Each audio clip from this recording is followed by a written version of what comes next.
Ladies and gentlemen, hello and welcome to the stream. It's going to be a very, very different vibe than the usuals today. Typically go live, play some games. No games, well, some games might be played. But nothing too hardcore. This is, I've been streaming kind of on and off for like 10 years at this point. No, maybe not streaming. I've been doing YouTube for at least 10 years on this at this point, on and off. I believe this is the first time I've ever actually been live on New Year's. I think. I'm Central Time, so we are 3 hours away from New Year's and the start of 2026.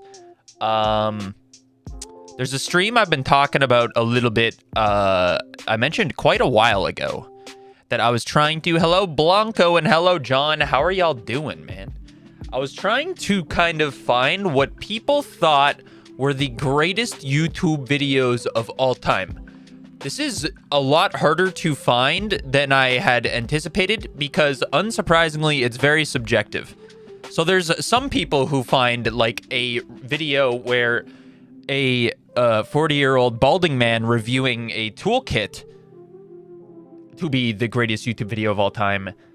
And that's just not helpful because I'm not watching that shit. So what I had done, let's see when I actually compiled this little list I have. On August 28th of last year, well, this year still, I suppose, for a little bit. Hey, Justin, how you doing?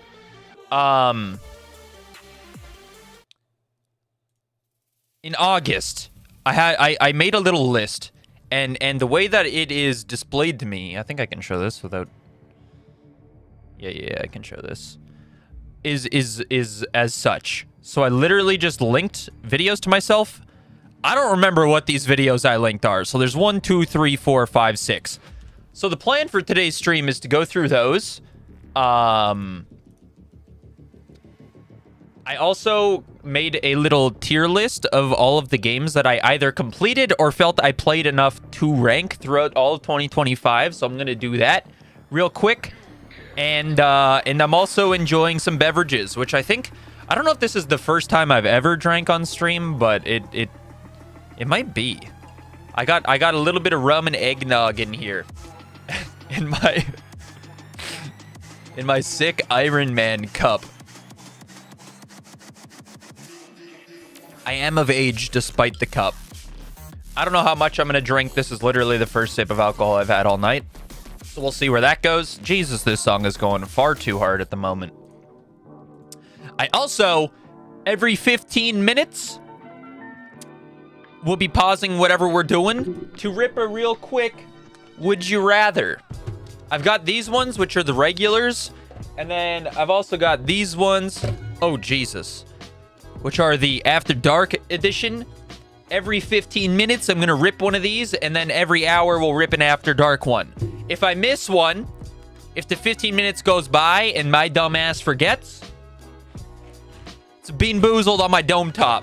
So there's a lot going on today. I'm hoping I don't have to miss too many and eat too many of these Bean Boozleds because they are very much expired at this point. October 30th. Well, it's probably fine. Oh, you can't see that at all, huh? I swear to Bob, it says 25 October 30. And that does not mean October 2030, unfortunately for me. So I guess I'll start off by ripping a little Would You Rather. I might have to join you on that one. Wait, on the drinking? Wait, what's quite shit? What happened? That's big. So many channel points I don't have to spend. You're saving tonight, buddy. You are saving tonight. Would you rather be locked in an insane asylum until you can prove your sanity, or develop a severe allergic reaction to every person after you've known them for longer than a year? Well, that just sounds... Oh, shit. Here's the problem. I don't know if my ass is going to be able to prove my sanity, so I might just be locked up for life, but, like, develop a severe reaction to every person after you've known them for longer than a year. Well... I could just stay secluded, don't go near them, and like, talk to them remotely, right? And not have the allergic reaction. And I guess just be like single forever. And have to go live alone, I suppose, because my family is going to make me violently ill. These are both terrible options. How bad is an insane asylum? I mean, truly. Could be some good stories. You know what? I'll be locked up until I can prove my innocence. That'll come with some good stories. Good content. I may never be able to prove my innocence and just be locked up in there for life, and stories will be useless, but getting allergic to everybody you know and love sounds like a rough time. Boo, doo, doo, doo. I don't know if I'm getting crunk. I don't know if I'm getting crunk. It depends what these videos that I found myself are. I know some of them are really long. I know, for example, by the way, 6 minutes, because I'm just gonna say we started at 9 p.m. Central Time and do the every 15 minutes I have to rip one of those cards is just on the hour, because that's a lot easier to track. What the hell was I saying? Oh, I know one of the videos that I linked is like a 2-hour long Minecraft video that was very popular when I made this list, and people were saying is greatest video of all time. So we'll see how that goes. That thing's gonna have to be riveting for me to get through that one. I've also got a little tier list here. I just turned the opacity down on accident. I will be ranking these videos until I find the greatest YouTube video. What the hell did I just do? Of all time. However, before we start that, speaking of tier lists, I have created for myself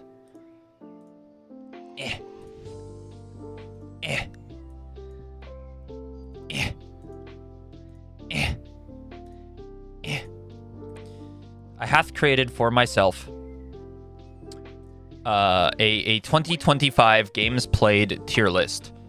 This is based on the games that I played throughout 2025. These are my thumbnails. Ooh. I do want to do these in order of how I played them, but I will just try to remember that. I guess the order of how I played them doesn't really matter. I'm gonna try to not take too long with this. But I do know that the first game that I played was Alan Wake 2. That literally feels like a fucking lifetime ago, brother. That was when I was just starting up college again.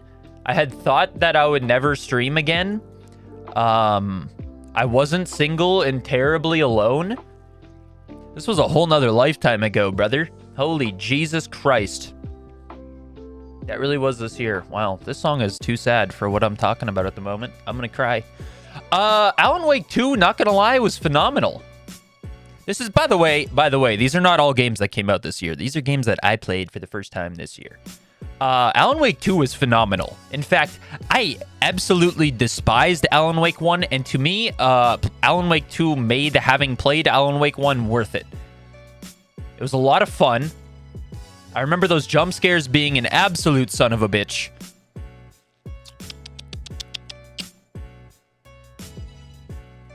I'm gonna put Alan Wake 2 in great. There can only be one game of the year. Maybe this... We'll swap out great. Great's to fantastic. I don't think great is a strong enough word for the games that I want to put in that tier. What the helly was next? I think it was WWE 2K25. This is This is definitely the game that I streamed the most this year with all the damn IGM playthroughs with the boys. This here is the My Rise thumbnail. I remember the My Rise mode being kind of shit. I think it was my least favorite of the last few years. However, that My GM... Although, if I'm being honest, My GM is like equally bantering with the boys and the game. It's not entirely because the game is so phenomenal that I streamed it so much. I'm going to put WWE 2K25. I'm going to stick it in good. Because we could not have put that much time into a game if it wasn't enjoyable for us. And if it was trash. Or even mid. Like, there's no way. I can't even imagine. Like, I don't know how many hours I streamed at WWE 2K25, but I bet it was a fucking lot. Let me look, actually. Isn't there like a Twitch tracker? Can't I do this? Can I show this on stream? Is this about to leak everything about my family? I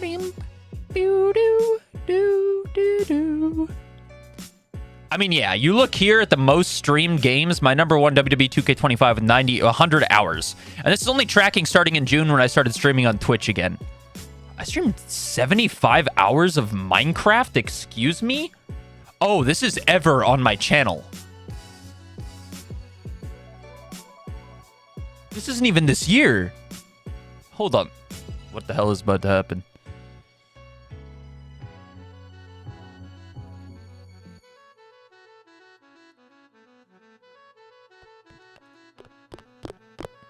Okay, I played WWE 2K25 so much that it is literally my top stream game of all time on Twitch. Like, not even just this year. Of all the times. That's crazy. Wow. Well, you know what, dude? And again, that's only tracking from June. So, like, it didn't even count the first couple of months of the game being out. But you know what? It still stays in good. Not S tier. I'm not putting WWE 2K25 in Game of the Year. Only one can be in Game of the Year. Only one. It's not Games of the Year. What the fuck? I hope you remain single forever. Respectfully? I don't know how that can possibly be said respectfully. Boots and cats and boots kits. Ooh, subscribe. I know what you're trying to do. You're trying to distract me because it's 9:15 and it's time. It's time to do a would you rather. Ooh, subscriber. Ooh, yeah, new subscriber. I'm not missing the first one. Boots and cats and boots. Oh Jesus, I forgot. Subscriber. Ooh, yeah. Dude, I think that's my first ever hype train.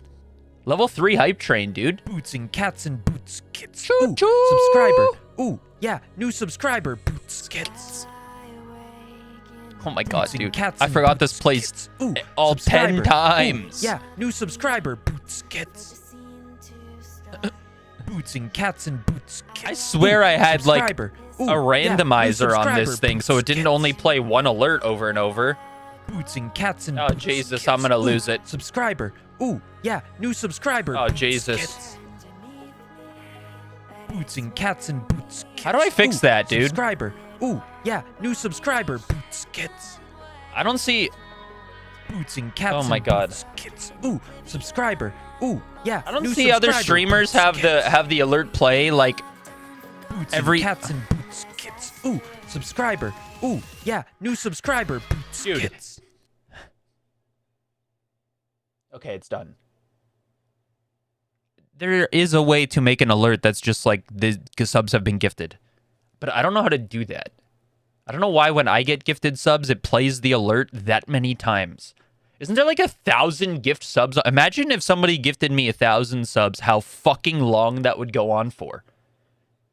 Like, I think I would have the most, I mean, I already do, just have the most ungrateful reactions to gifted subs because what the fuck? Why does it do that? Thank you, though. I appreciate the 10 gifted. That's fucking massive. It's a level 3 hype train, dude. Look at that. Who are these names? Sarah Clariday 2005? Officer McMuffin 14? Some of these people are made up. Okay, anyways. Would you rather? Wow, that's... What the fuck? That's the shortest prompt on one of these cards I've ever seen. Have no elbows. Okay. Or have all of your meals soaked in water before eating them. I mean, how would you still have like a forearm and hand if you had no elbow? Like, how would that work? Am I to assume that like I don't have like the bendy capabilities of my arm? Is that kind of what that means? Like my arm is stuck straight stiff? Because there's no way I just lose the lower half of my arm. That'd be absurd. Dude, all of my food soaked in water before eating it is so sad. I don't need no fucking elbows, bro. I pick have no elbows. Who needs elbows? What do you even use your elbows for, you know? I mean, really? Really? Okay, anyways, we press onwards. What the heck did I play next? It was possibly...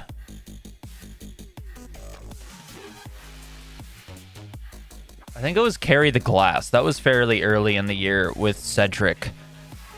Trash. Fuck that game. Anyways, next. I think next up was maybe... Oh, Life is Strange Double Exposure was pretty early. I'm not gonna lie, that game was kind of mid.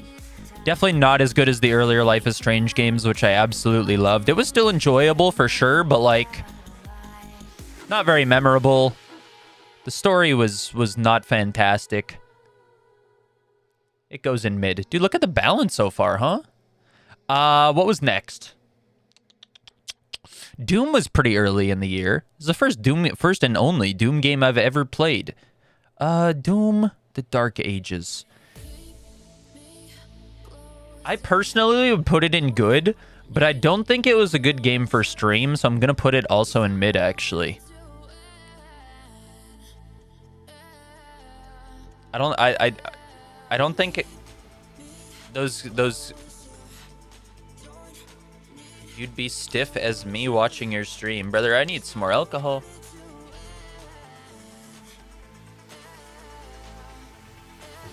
Whoa, hold on. I got a hype chest. Wow, I got an emote.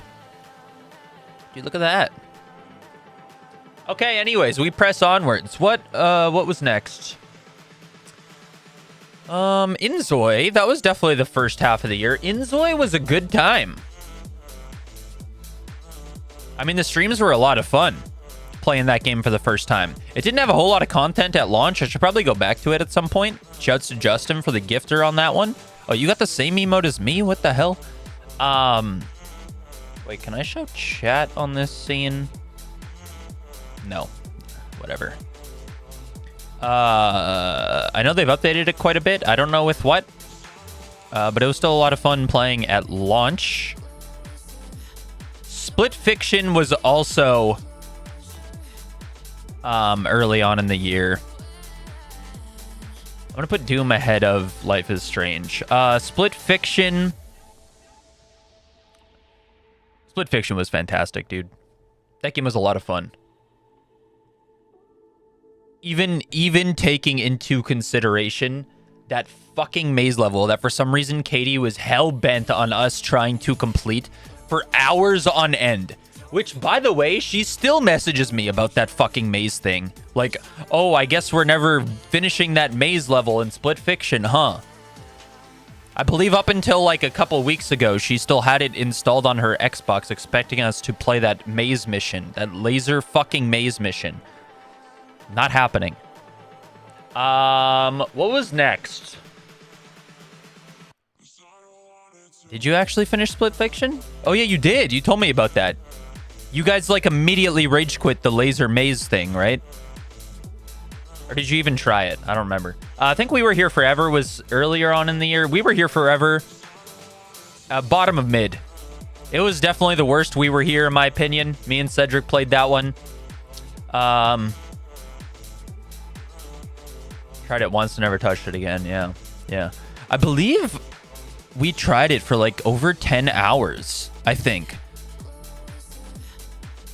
Like, I'm pretty sure we went like 4 hours straight one day on that shit, and I was just losing my fucking mind. Plus, I got one of my favorite clips I've ever had out of it. Let's see if I can find it real quick. What is happening here? What's going on? Shorts. I don't know if I'm gonna be able to find it. No, I'll definitely be able to find it. What am I saying?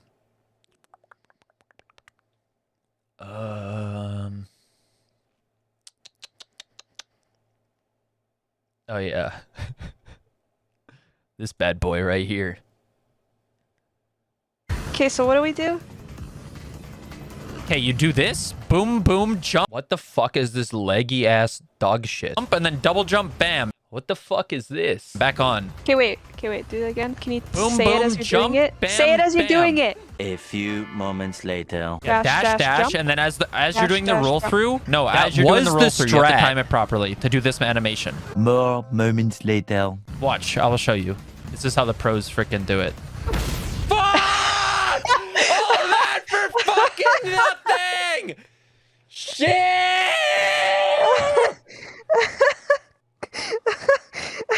Oh! Took an hour to get there! Okay, so I what? did have the strategy down. Just the. This is how the pros freaking do it.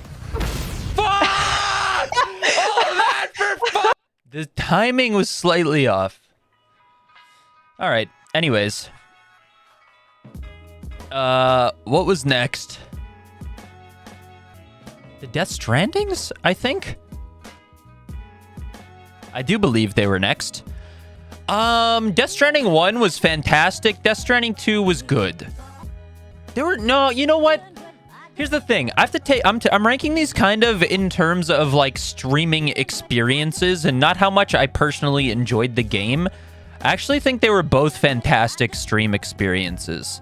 I enjoyed streaming both of them a lot.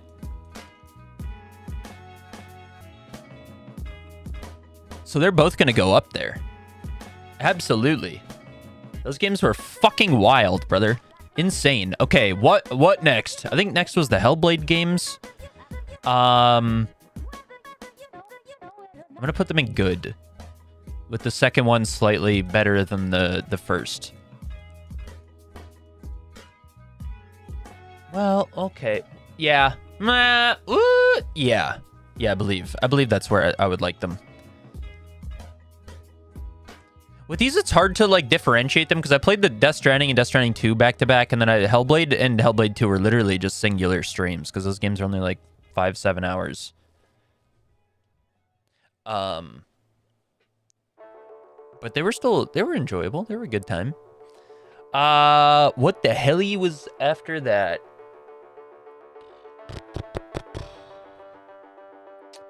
Peak? Maybe? Peak was around there? Peak? Dude, Peak was some good clips.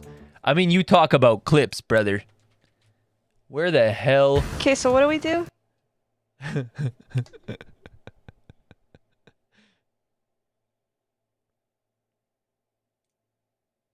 do you navigate YouTube these days? What the hell is this thing up on my screen? Like, get the fuck out of here. Not that one, not that one. Yeah, this. Does somebody have some food? I got a blueberry banana. Yes, please. Alright, there we So go. low hell. Feed me. No, Okay, get What your is ass this? out here, boy. Hey, I'm feeding you, get your Voshin. American ass out I here. fed you. All these fucking... Dude, I'm starving. Come here. Okay. Dude, I hate your guts. Oh, that's a goodie, dude. That's a classic right there. That is a classic. That was so deserved. Unfucking believably deserved. Hi, Brant. Hey, Megaverse. It was a great 2025 watching you live for the first... Whoa, the first time. Wait. Whoa, feels like you've been here forever.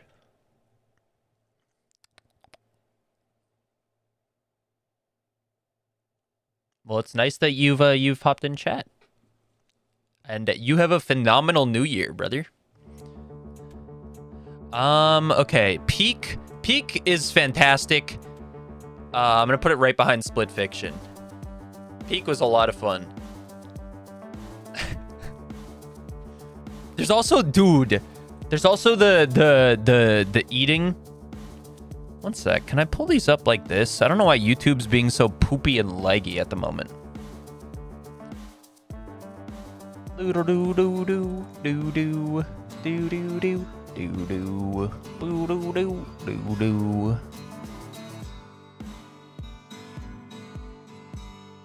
Let's see. Do do do do do. Dude, I think literally all of my peak clips are. You're fucked, dude. You're fucked. We're good, dude. Okay. Alright.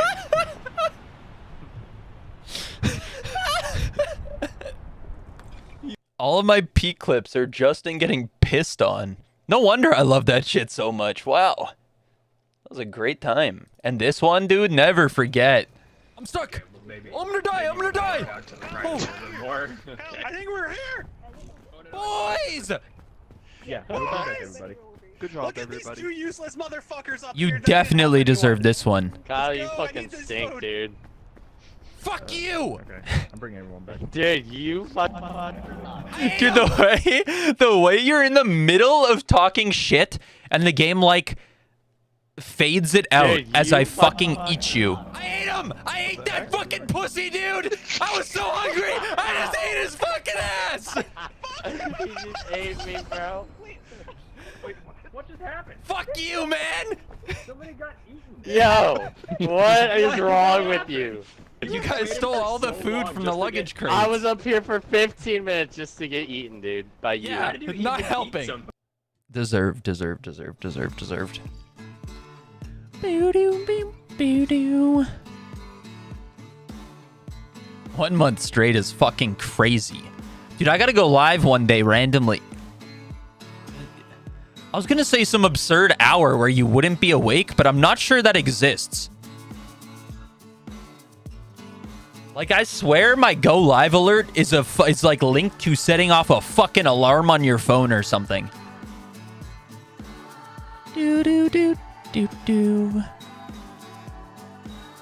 You too, Megaverse. Okay. What was next? What was after peak? I think it went Choo Choo Charles. I think Clover Pit was around there. Halloween was around there. Outer Worlds was around there. And then Black Ops 7 was around there. I know Avatar's at the end. I think it's something like this. No, I think this. Anyways, Choo Choo Charles was fucking trash, dude. That game sucks ass. I cannot believe how terrible that shit was. I can't believe that people actually think that game's good. It has to be a meme. It just has to. Lego Voyagers with Cedric. It was a good time. I mean, any co-op game gets a boost. I think I'm going to put it right behind Inzoi. Will I say that and have We Were Here Forever down here? We Were Here Forever is just not... Well, Lego Voyagers also was a little bit disappointing, I must be honest. I'm going to put it between the two Hellblades. Because I did enjoy two quite a bit more than one.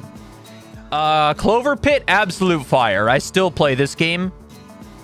However, that's more so just because I'm an addict and I like the game. In terms of a streaming experience, I'll put it top of mid. I fucking love that game, though. This was my Resident Evil 3 playthrough on Halloween. I played through the whole game. Where the hell do I put that? Hold the fucking phone.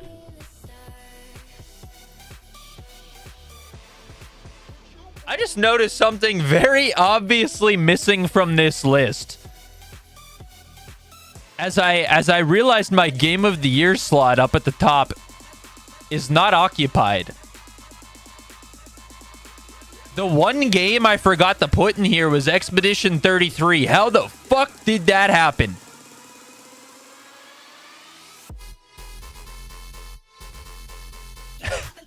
How did I do that?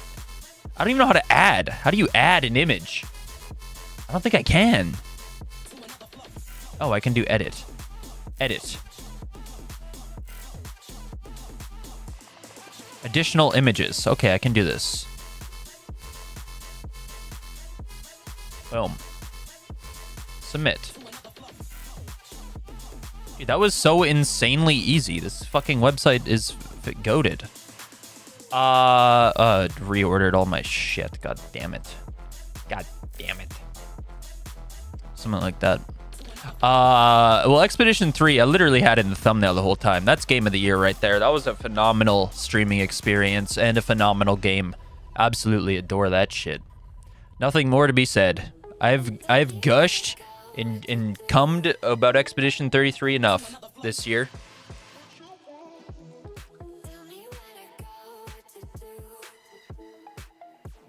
Where the hell? Where was that on my Twitch tracker?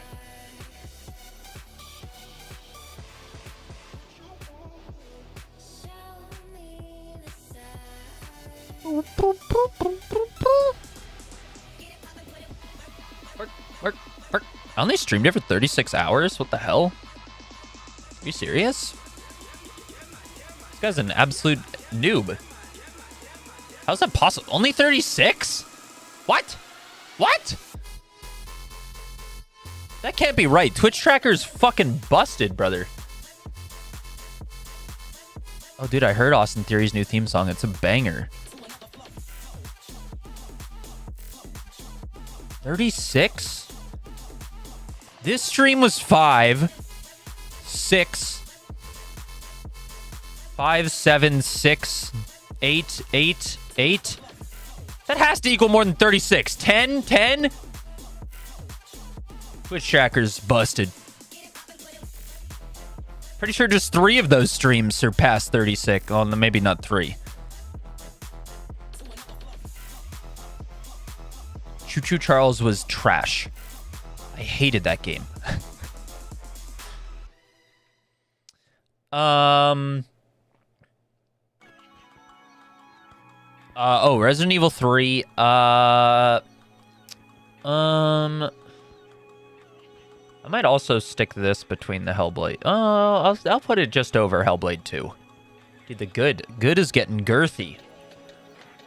Speaking of NHL, this is actually 26, but I don't really have a good thumbnail for 26. How was NHL 26? It's at the top of mid. Outer Worlds 2. I'm not gonna lie, streaming experience, trash. Top of trash, but trash. That shit... I forget what the bug I had even was. I remember it bugged and I couldn't progress, a la Starfield. And I just instantly rage quit. And never streamed it again. So for that reason and that reason alone, trash. Call of Duty Black Ops 7. I mean, I think mid is like the perfect tier for it. I'll put it just below Clover Pit in mid. Before Your Eyes, I mean, that was like a 2-hour-long indie game.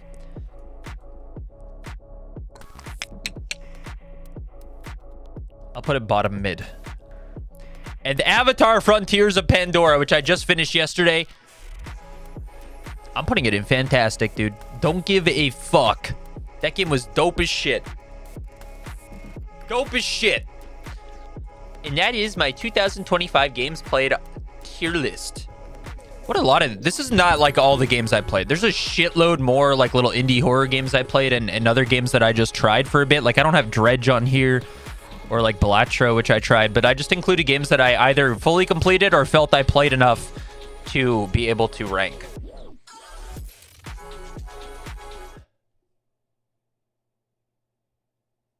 I said at the beginning of the year that my goal for this year was to get through enough of my backlog in gaming that if I were to perish tragically at the end of 2025, I would die happy with the games that I had experienced throughout the year, and there would be none left. I need to close my vent, dude. I'm sick of hot air being blown on my nutsack. There would not be any more... Oh, Jesus. Dude, midway through the game? That's crazy. There would not be any more games left over that I like so terribly wanted to play, and I failed at that for sure. I also had said that I wanted to play most of the Game of the Year nominee games. I did okay on that. Played Expedition 33, played Death Stranding 2, played Split Fiction. I guess that's it. I mean, I don't have a PS5, so I couldn't play Ghost of Yotai.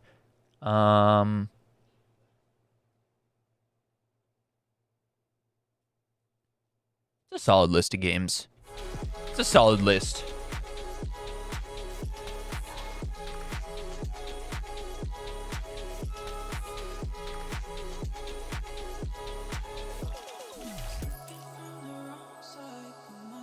Did she just say wrong side?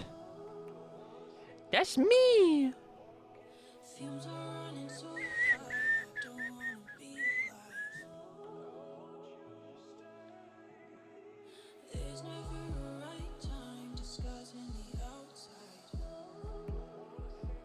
Dude, Colorado is OP.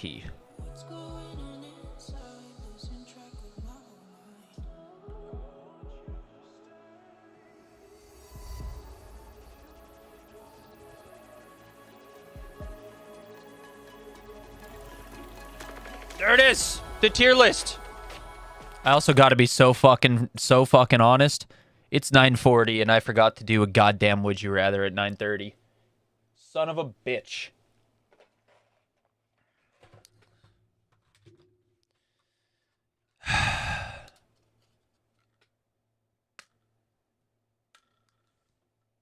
What did I land on? Peach barf. Great. Fucking hate my life.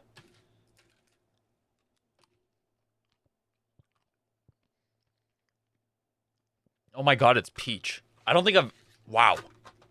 I'm unfamiliar with this flavor. I swear it's barf every time. God bless.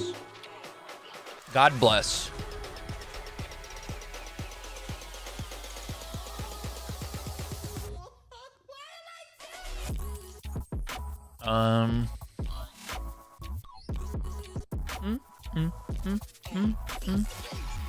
Buffalo hottest team in the NHL? Yeah, you're not lying. I just looked it up and they're on a 10-win streak. That's crazy. Colorado is still 29 wins and 2 regulation losses. Most definitely about to make that 30 wins. Fucking ridiculous.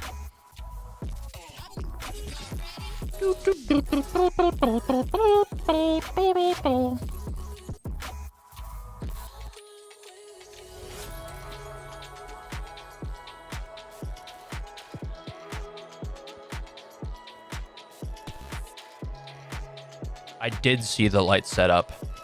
I did. Okay. I'd keep an eye on the time. Got 4 minutes. All right, where's this list I had sent myself way back in the day? If we're looking at the greatest YouTube videos of all time, I mean, you can't not watch the first YouTube video of all time. Me at the zoo. Posted 20 years ago. April 23rd, 2000. Hey, the San Diego Zoo. That's crazy. Just a 19-second fucking banger.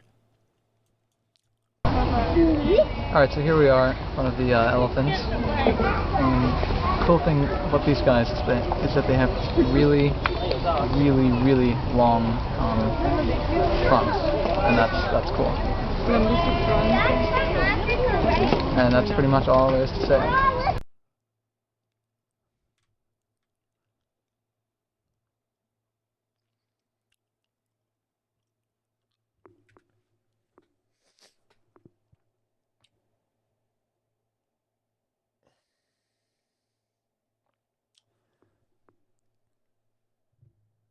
I cannot believe that I just fucking wasted 19 seconds of my goddamn life.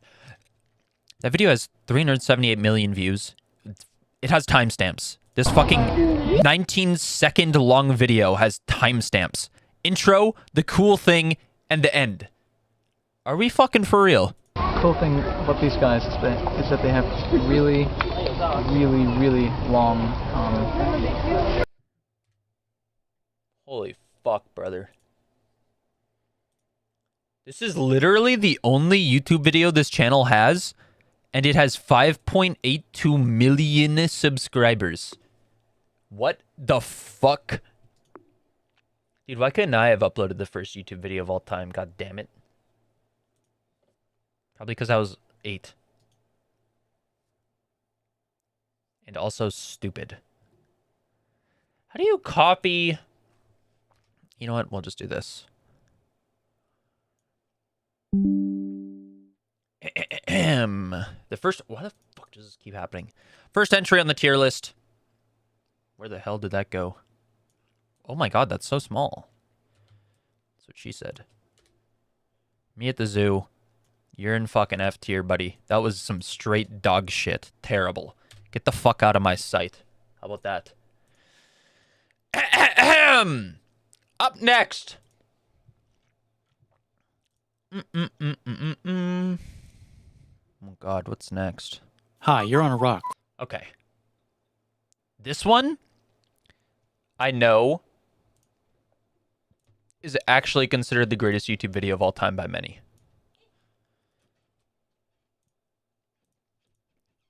Not even any memes. It is titled History of the Entire World, I Guess, by Bill Wirtz. 180 million views uploaded 8 years ago. I have never seen it. Hi, you're on a rock, floating in space. Pretty cool, huh? Some of it's water. I better learn some shit. Fuck It's it. Actually, most of it's 9:45! water. Did he just say fuck it? He swears in this? Hi, you're on a rock.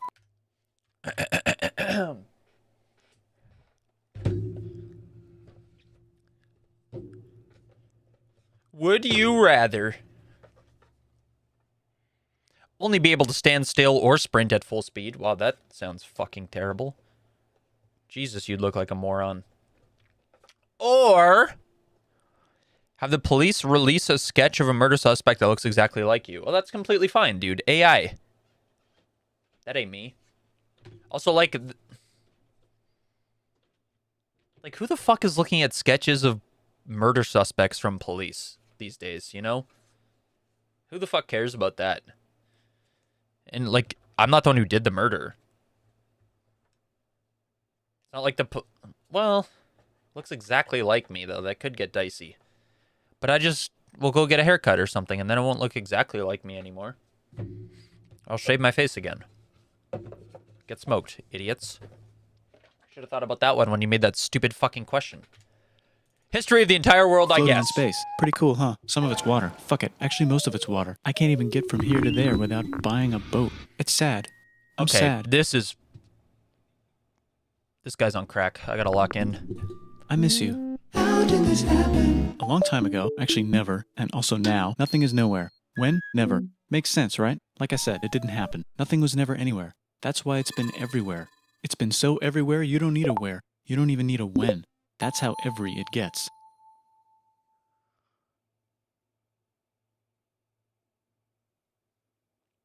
What? What? Forget this. I want to be... What the fuck is this? This is not what I was expecting. I thought this was...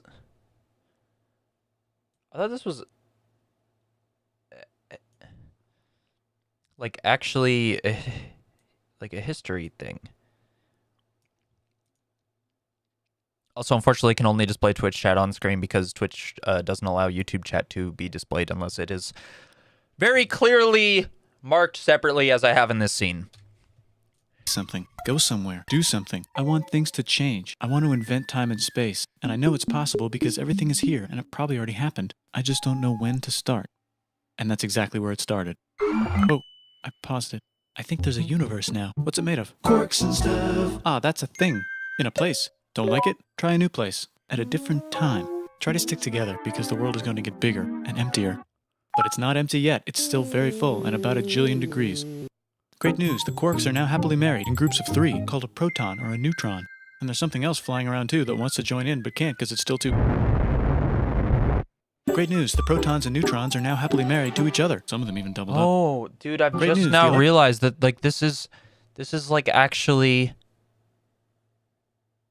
in this like cracked ass editing style. It actually is the history of the world. I thought this whole thing was just about to be a meme. Electrons have now joined I'm in. not gonna follow Congratulations, the world is now a bunch of gas any in of space. this. But it's getting closer together. And it's getting closer together. And it's getting closer together. It's a star. New shit just got made. Some stars burn out and die. Bigger stars burn out and die with passion and make some brand new, way crazier shit. Space dust. Which allows newer, more interesting stars to be made and then die and explode into even crazier space dust. So now stars have cool stuff around them, like rocks, ice, and funny clouds, which can make some very interesting things. Like this ball of flaming rocks, for example. Holy shit, we just got hit with another ball of flaming rocks. And it kind of made a mess, which is now the moon. Weather update, it's raining rocks from outer space. Weather update, those rocks might have had water inside them and now there's hot steam in the sky. Weather update, cooler temperatures today and the floor is no longer lava. Weather update, it's raining. Severe flooding alert, the entire world is now an ocean. Volcano alert, that's land. How accurate is this? Is there actually like our oceans is just because it be raining sometimes? Because that's a lot of water, yo. Is that actually where water on Earth came from? Just straight up just some rain? There's life in the ocean. What? Something's alive in the ocean. Oh, cool, like a plant or an animal? No, a microscopic speck. It lives at the bottom of the ocean and eats chemical soup, which is being served hot and fresh, made from gnarly space ingredients left over from when it was raining rocks or whatever. Oh yeah, and it can do that. Those It has secret tampons? instructions written inside itself telling it how to build another one of itself. So that's pretty nifty, I would say. Tired of living at the bottom of the ocean? Now you can eat sunlight. Using a revolutionary technique, you can convert sunlight into food. Taste the sun. Side effect, now there's oxygen everywhere and the sky's blue. Then the Earth might have been a snowball for a while, maybe even a couple of times. It's a sponge, it's a plant, it's a worm and some other types of weird strange water bugs and strange fish. It's the Cambrian explosion. Wow, that's animals and stuff. But we're still in the ocean. Hey, can we go on land? No. Why? The sun is a deadly laser. Oh, okay. Not anymore, there's a blanket. Now the animals can go on land. Come on, animals, let's go on land. Nope, can't walk yet. And there's no food yet, so I don't care. Okay, will you learn to walk if there's plants up here? Maybe, said some bugs. And fish. Okay, so I can go on land, but I have to go back in the water to have babies. Learn to use an egg. I was already doing that. Use a stronger egg. Put water in it. Have a baby on land in an egg. Water is in the egg. Baby in the egg, in the water, in the egg. Works for me. Bye-bye, ocean. And now everything's huge, including bugs. Oh, Wanna see a dude, map of there's the land? dinos. Sure. Oh, fuck, now everything's dead. Just kidding, here are the survivors. Keep your eye on this one because it's about to become the dinosaurs. Here's another map of the land. Yeah, it broke no, apart. Don't there's worry the about it. It does that dinosaur. all the time. Here comes a meteor. And the dinosaurs are gone. It's You're mammal skipping time. over the Here come dinosaurs mammals. like Look at that. those breasts. Now they're gonna dominate the world, and one of them just learned how to grab stuff and walk. No. This seems to be moving very fucking rapidly. I'm not quite sure how we're not even a quarter of the way through the video yet. Like, walk like that and grab stuff at the same time. And Maybe bang it's rocks gonna together go and make into the pointed future. rocks. Ouch, and set things on fire. Youch, and make crazy sounds with their voice. Knirsch, which can mean different things. That's a human person. And now they're everywhere. Almost. Ice Age. What? You can walk over here? Cool. Not anymore. Well, I guess we're stuck here now. Let's review. There's people on the planet. And they're chasing their food.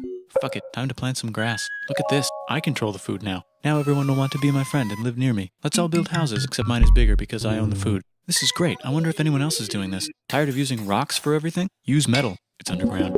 Better farming was just invented in a sweet dank valley right in between these two rivers, and the animals are helping. Guess what happens next? More food, and more people who came to buy the food. Now you need people to help make the food and keep track of the sales. And now you need houses for people to live in and people to make the houses. And now there's more people and they invent things, which makes things better. And more people come and there's more farming and more people to make more things for more people. And now there's business, money, writing, laws, power. Society. Coming soon to a dank river valley near you.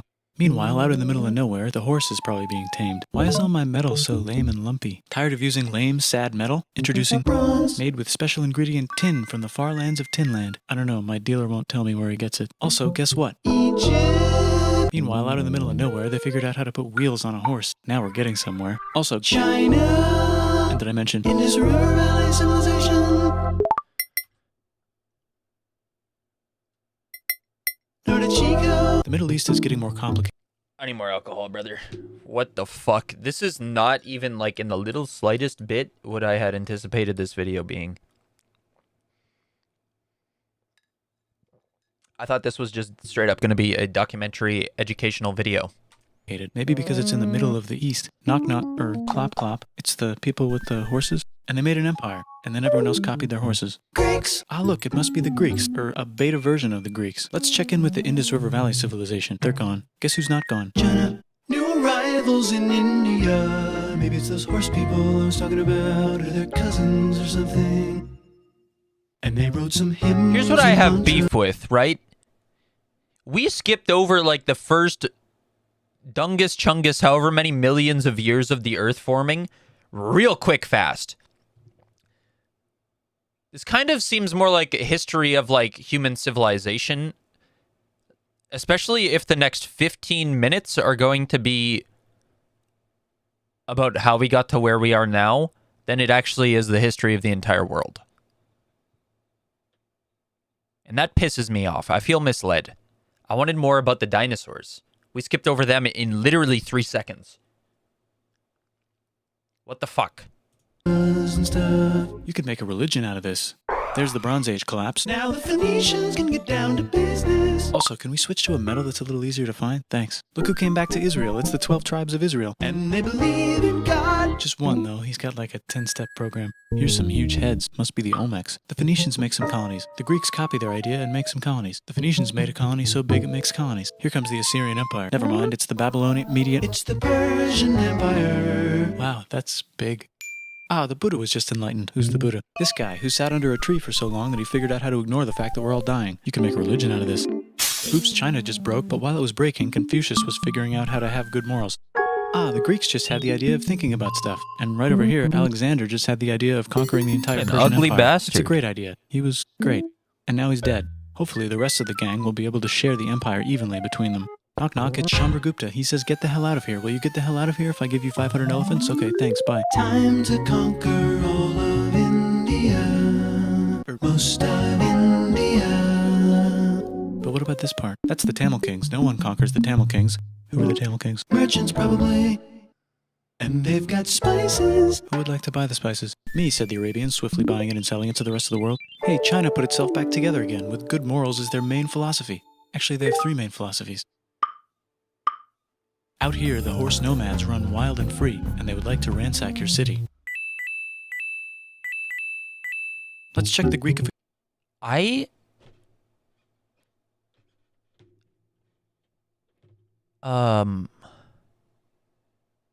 hate this.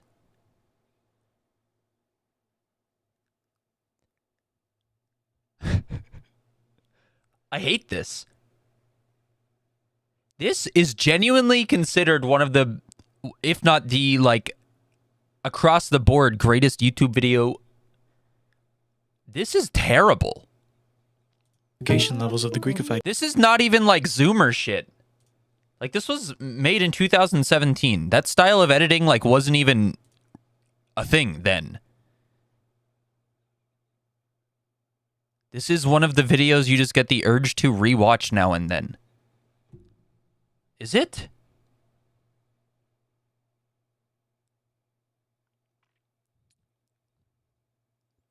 Like, this is not history of the world. This is, like, just human history.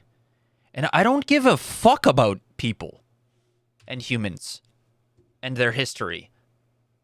I wanted, like, information about the Earth, not about us. Ew. That's disgusting. Hi, you're... I had high hopes. Very high hopes. Are all of these guys edited like that? Are all of these guys' videos? Dude, I cannot lie. I mean, I didn't finish it. Entire history of the world, I guess. You, my friend,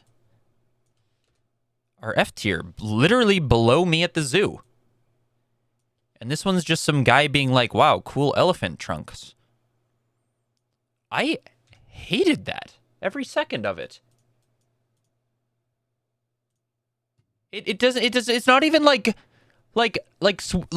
doing different things. It's just the same thing. Like he just every like 10 seconds he just does like a little tune, like a little riff in the exact same rhythm every single time. Also, let's see. Are all of their videos like that?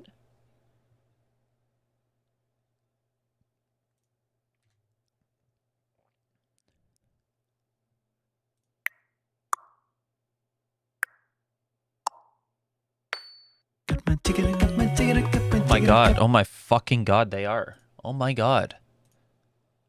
Get me out of here. I'm in hell. Dude, that video can suck me from the front. Wait, no, from the back, I mean. Big time, big suck. In the biggest social. See, now here's the fucking... This is the one that I had mentioned earlier that the streets are saying is now the greatest Minecraft, or not Minecraft, YouTube video of all time. I also was literally just talking shit, saying I don't give a fuck about human and their history. And this video is titled Players Simulate Civilization Rich and Poor. But it's Minecraft, so I do have higher hopes. However, it is also 10 p.m., which means...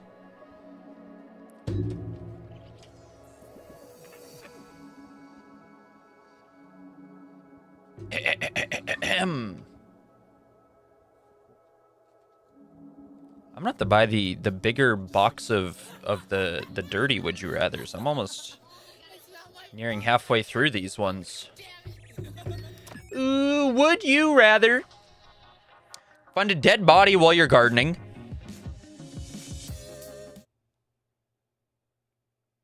I don't want to garden. Or lose a limb of your choice.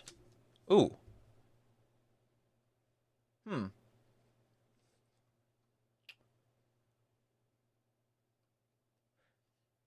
Here's the thing. Not only does this mean I have to be outside in the summer and garden, which is just absolute hell. If I'm finding a dead body while gardening in my backyard, I assume it's one of my family members, and I just really don't want to have to do that. So I will lose a limb. In fact, I choose my left leg. Easy.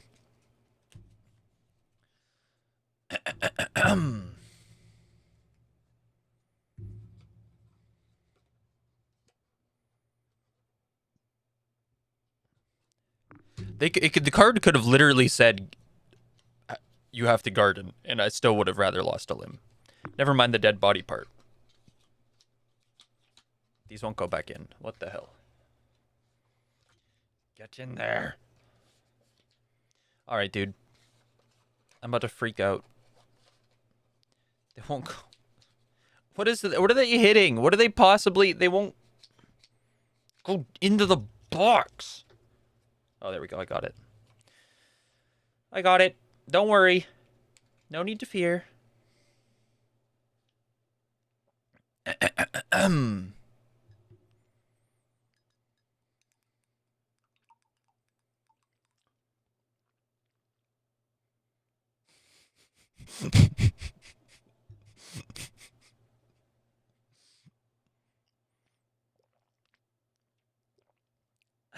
John! All right. 1,000 players simulate civilization rich and poor. Experiments in Oh, Jesus, Minecraft that's loud. history. I scatter. Oh, Jesus. I think I'm actually going to down this drink real quick and get another.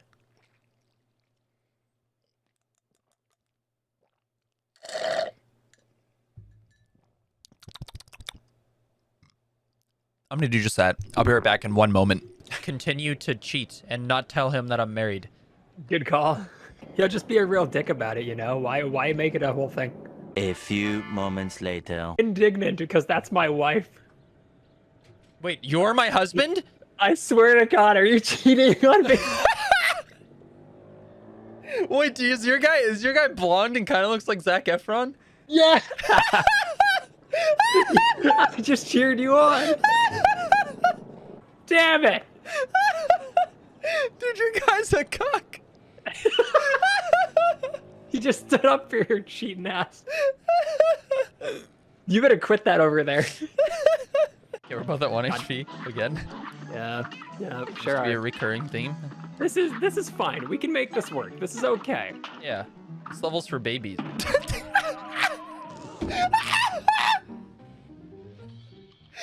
Same goddamn way. Are you kidding? Kyle, I need you. I'm fucking sobbing. Holy fuck. I can't see. One final question. If I don't get it on the first try, you win the whole game. Let's play it. You better not fuck Let me this just up. have one. What's happening? We're gonna lose. Ready? I don't know. Okay, it was a long build up. How many stars are on my backpack? What? What the fuck? Peak. We're cheating. Yep. Yeah, absolutely. Cheat. 1000%. This little shithead's not getting the fucking best of us. Oh, No dude, there's peeking. 15.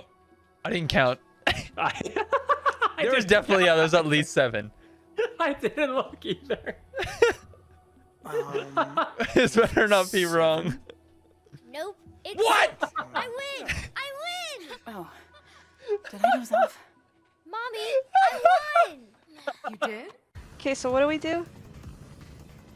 Okay, you do this, boom, boom, jump, and then double jump, bam, back on. Okay, wait, do that again. Can you Boom, say it as boom, you're jump, doing it? bam, Say it as you're bam. doing it. A few moments later. Yeah, Dash, dash, jump. and then as you're Dash, doing the dash, roll jump. through, no, as you're doing the roll through, you have to time it properly to do this animation. More moments later. Watch, I will show you. This is how the pros freaking do it. Fuck! All that for fucking nothing! Shit!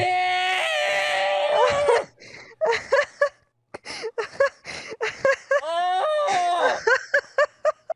Took an hour to get there! Come on, give me something. Oh, your dick. Diamond. That's gotta be worth. You asshole! Stop it! Don't break my fucking diamond, dude. I'm serious. I'm so serious. Shit. Shit. Shit. No! Ah! I didn't mean it! Hey! Hey!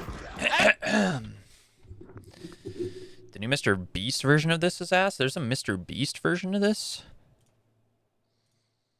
I've not watched... I don't know if I've watched any Mr. Beast videos this year. Take off your.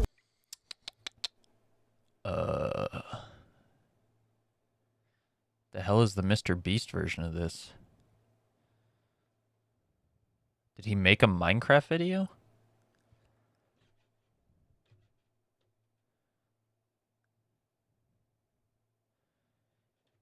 I think the last time I watched a Mr. Beast video was this one, where all the YouTubers were stuck in a box together. When was that uploaded?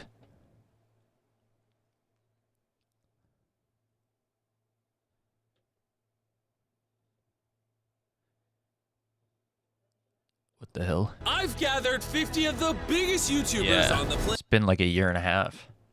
1,000 Okay, this video is long as absolute tits. We're going 1.25x speed. people across 2 massive islands to simulate a realistic civilization.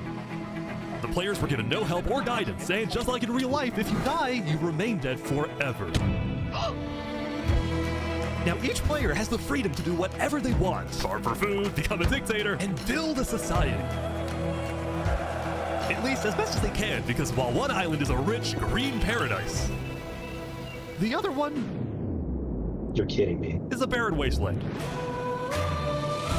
It's up to each player to work with what they've got. Will there be peace between the islands, or will there be war? What ended up happening is the single most amazing story arc I've ever seen. All I will say is pick a nation to root for and enjoy the video. Is this scripted? The rich and poor, 1,000 players. If the rich don't win, it's definitely scripted. Civilization experiment. if you Oh, the person who made this video is Ish. I was gonna say, who the fuck is Ish? I've never seen an Ish video in my life. participate in these videos, join my Discord server, and of course, subscribe to my channel. All right, we got 1,000. Good luck, everyone. That lag, though. Are they even? Oh, they are evenly dispersed at 500, 500. 1,000 players began to explore their new homes. What is this place? Before the first day, I had made everyone choose randomly between Island 1 and Island 2. And I didn't tell them that one of the islands, the first one, would be a barren wasteland. Hey, you guys having a good time? Now, hold on a second. No. If you made people choose randomly, how did you get an even split 500, 500, huh? That doesn't seem random.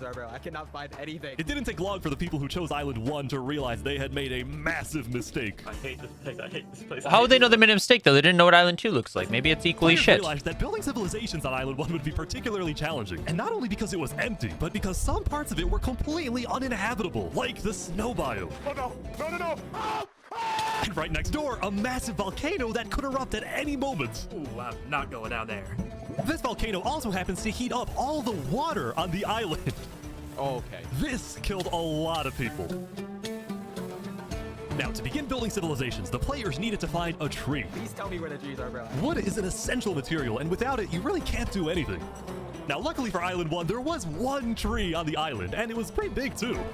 Holy but, shit. Of course, it was completely surrounded by boiling water. You've got to be kidding me. Meanwhile, let's go over to Island 2.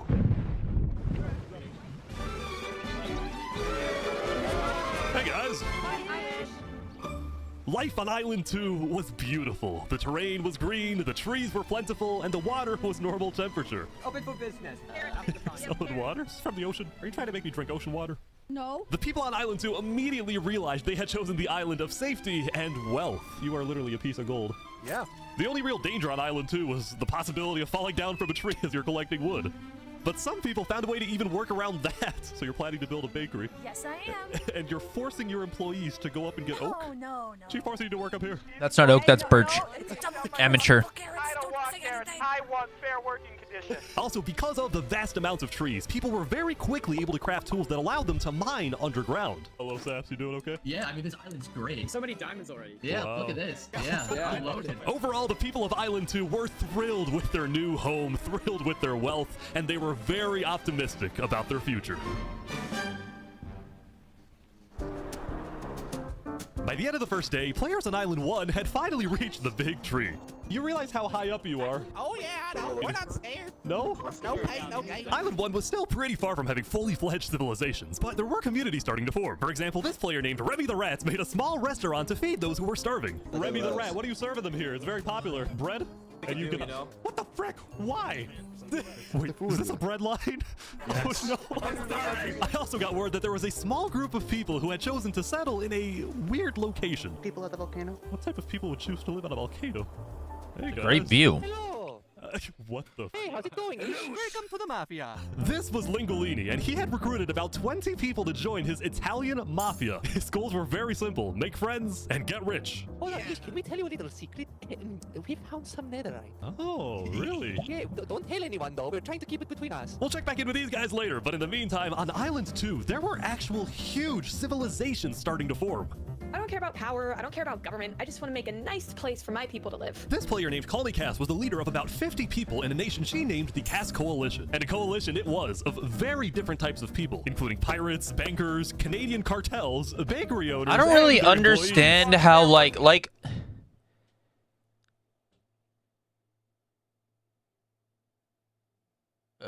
Were they, like, given an objective? Like a way they had to... Like, why were people not just, like, playing Minecraft, you know?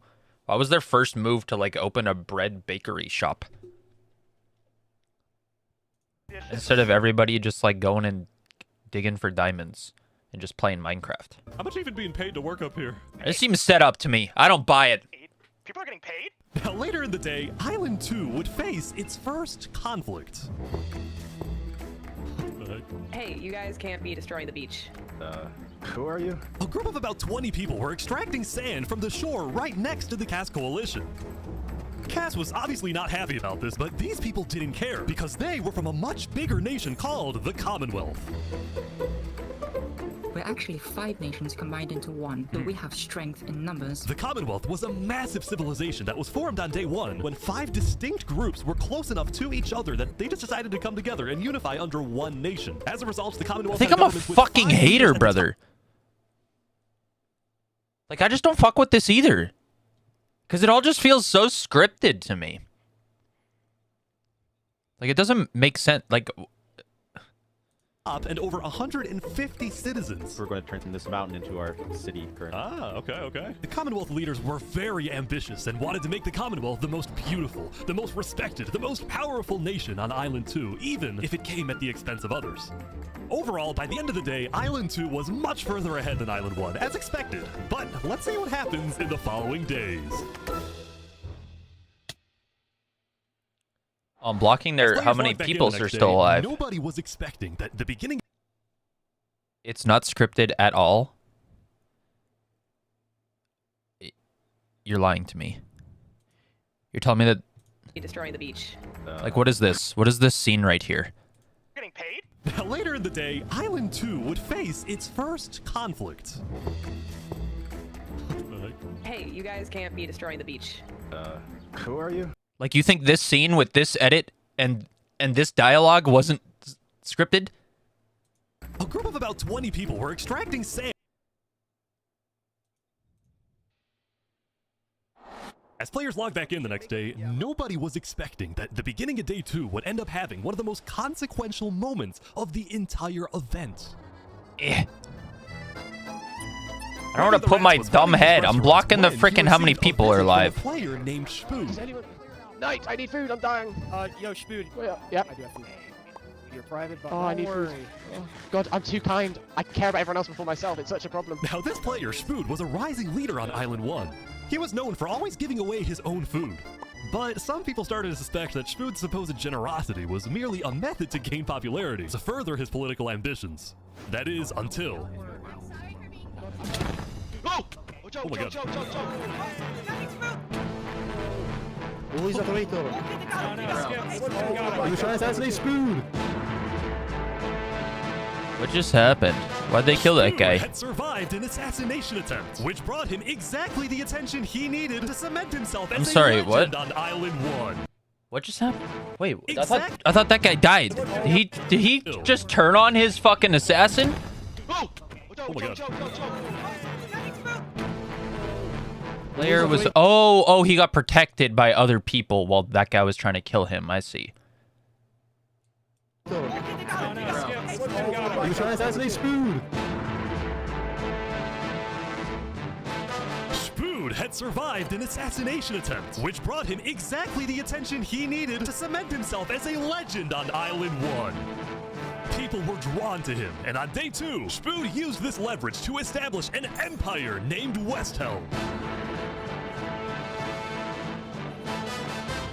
These people made me emperor. This right here is going to be our capital. We're also building a massive coliseum. You mean where people fight to the death? Exactly. I guess the thing is, like, people obviously know all of this is being done for content, and so they don't want to just, like, fuck off and play Minecraft. Like, they're gonna do things that lend themselves to the content. The people of Westhelm were still struggling with food and resources. Their motivation to succeed was unbelievably high. Earlier, somebody tried to take my life. Someone with this face. But now, he's dead. Wrong For way. the first time, it seemed like the people of Island 1 had hope. The Ballad of Emperor Spoon. Nearly killed by some dude. Island 1 was finally starting to develop civilizations, but not all of them were as motivated as Westhelm. Right next door, for example, was a cult named Nevermore that literally just boxed themselves in and wanted nothing to do with the rest of the world. Quoth the Raven, Nevermore. And honestly, these guys weren't wrong to be pessimistic. See, some of the people who chose Island 1 had secretly been hoping that when they finally make it underground, they would find troves of iron and diamonds. But instead, they only found a giant layer of lava that stemmed from the volcano. Oh, and that guy's got covered the X-ray. I was wondering what the fuck I was looking at. Do. No, yeah, I know voice chat. I assume that everybody before joining the server was told how to play and like what to do. Entire island.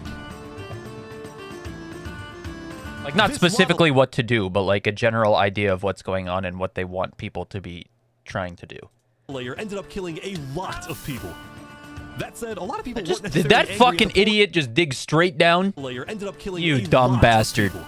Deserved. That said, a lot of people weren't necessarily angry at the poor conditions themselves, but more so about the inequality between Island 1 and Island 2. See, even though the two islands had a border separating them, preventing anyone from crossing for now, rumors were spreading about the wealth and the amazing environments of Island 2. Because of this, some people on Island 1 were starting to develop some feelings about the other island. Island 2 might be the better island, but we're the better people. Oh. In fact, artists on Island 1 were already making propaganda posters, some of which were rather concerning, including a few creations by our mafia leader, Lingolini.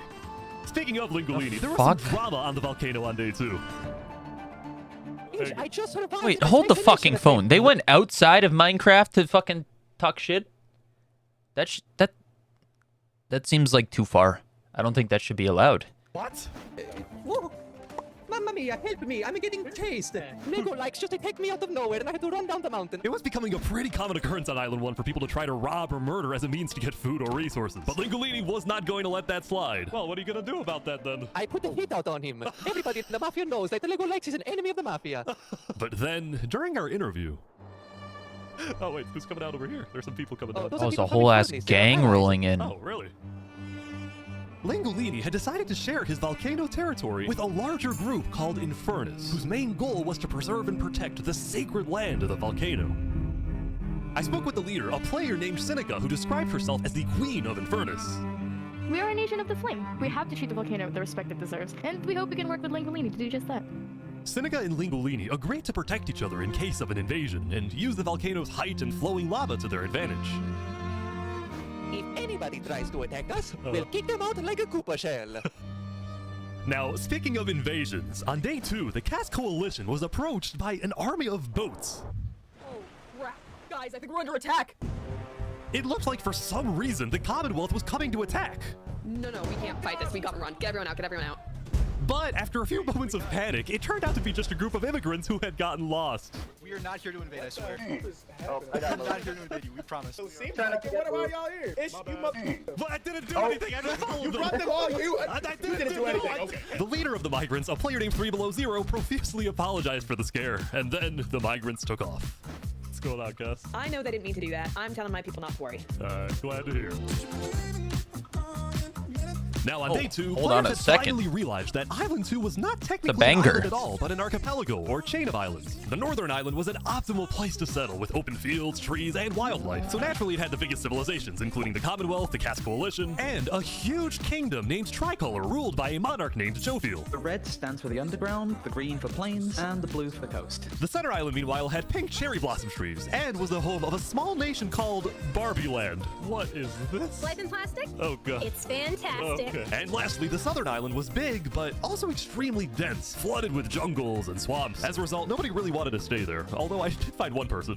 Saps, what is this? Can't you tell? This is my vacation home. How's this a vacation home? I don't see any lawn chairs or furniture, there's no Hey, roof. hold your horses there, cowboy. It's not done yet. Saps was one of the few How the fuck is this still day 2? players who chose not to join any civilizations because he didn't want to get dragged into politics and drama. Still, he made lots of friends across Island 2, his best friend Flux actually being the second in command of the migrant group. Speaking of, 3Below0 and the migrants had finally reached their destination all the way up north. Now, other than accidentally invading the Cass Coalition, these guys seemed pretty insignificant. But little did people know, this new civilization was about to change the entire world.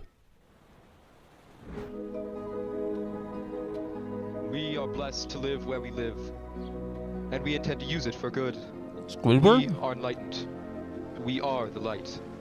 We are Luminara. The migrants had decided to call their civilization Luminara. They saw themselves as the light of Island 2, the innovators, the inventors. See, the reason 3Below0 had chosen this specific location to settle, well, it wasn't by accident. After the first day, 3Below0 had used content and propaganda released by the people of Island 1 to estimate the location of the other island. He then used a coordinate system to calculate the northernmost point of Island 2. His goal was to settle as closely as possible to the other islands so that when the day comes, when the borders drop, Luminara can build a massive bridge connecting the two islands, giving free passage as a sign of good faith to perhaps bring about world peace. But it wouldn't be that simple. The second in command of Luminara, Flux, as well as a few concerned citizens, did not want that bridge to be built. They had seen the Island 1 propaganda. They knew that people on Island 1 were angry. Their fear was that Island 1 would just use that bridge as an opportunity to invade Luminara and perhaps invade the rest of Island 2, leading to a world war. That bridge is a bad idea. Moving up north was a bad idea. Island 1 is going to invade us, and Luminara is going to be their first target.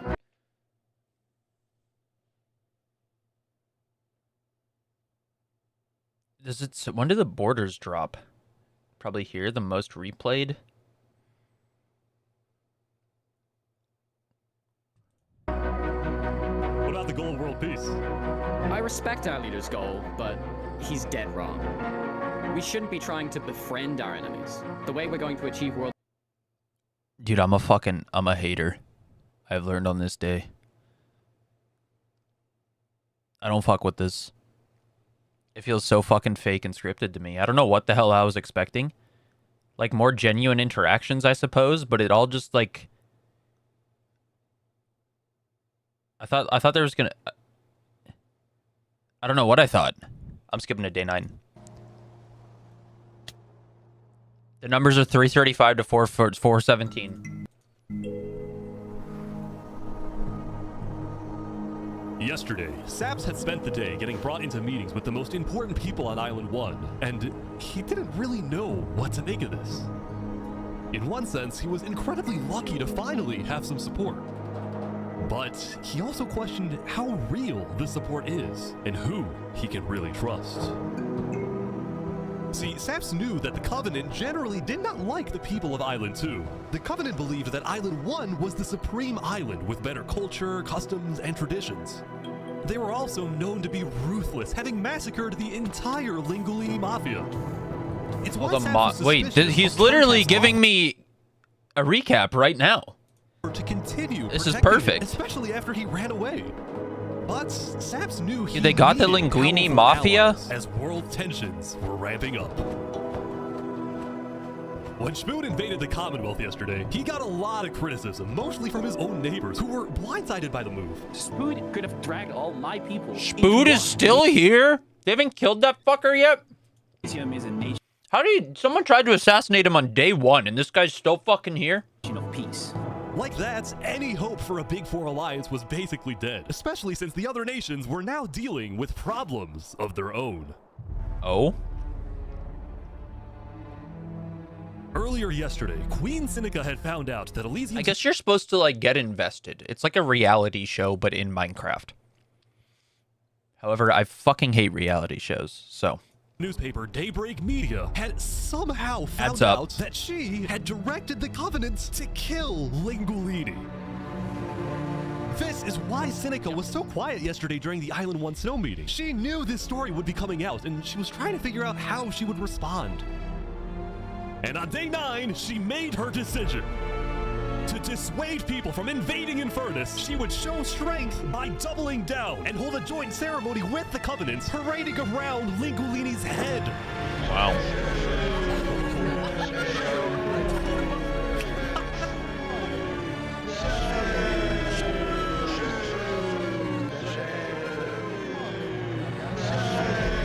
Let this be a lesson. Shame to those who disrespect our volcano.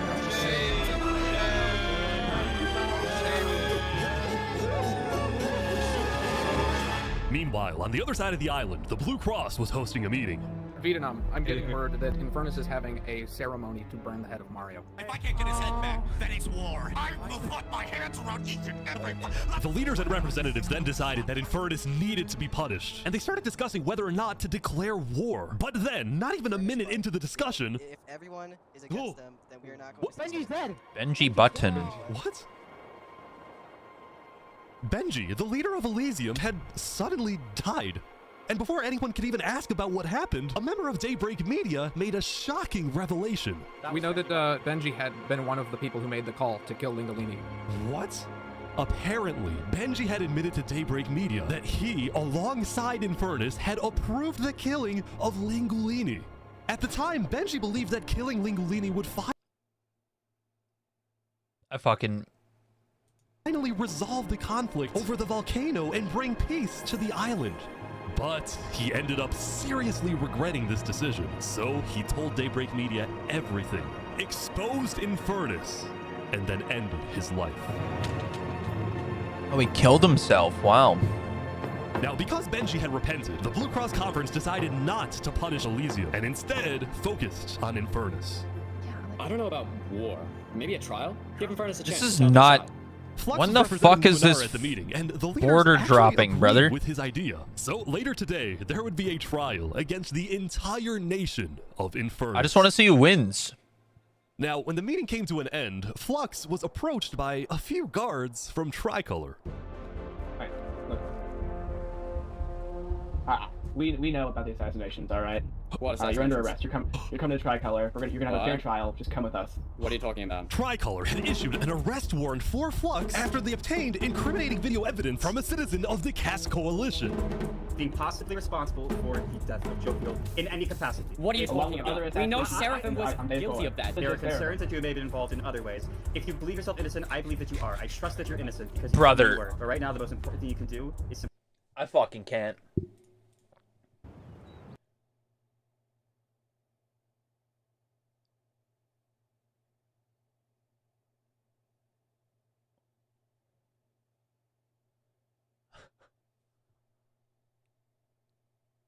I'm so disappointed that this video is like a bunch of 15-year-olds role-playing.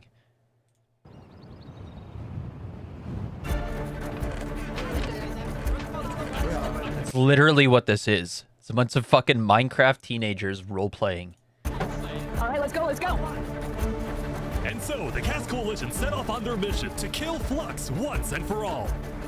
On the way, Cass stopped at Aperion to rally their people. We found the person responsible. Wait, so did these guys already slaughter the fucking poor island? What's like? Why is it only showing them? Including the assassination of your own. It's pissing me off how much you hate this. The plan was simple. Aperion would invade Luminara from the south. Dude, it's pissing me off how hyped up this video was. Approaches from the what did I do? So that Flux Maybe if I watch Ludwig watch the video, it'll be better. I bet it would be so much better. And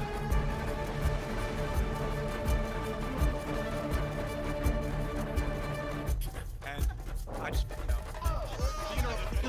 oh, they're here. They're here.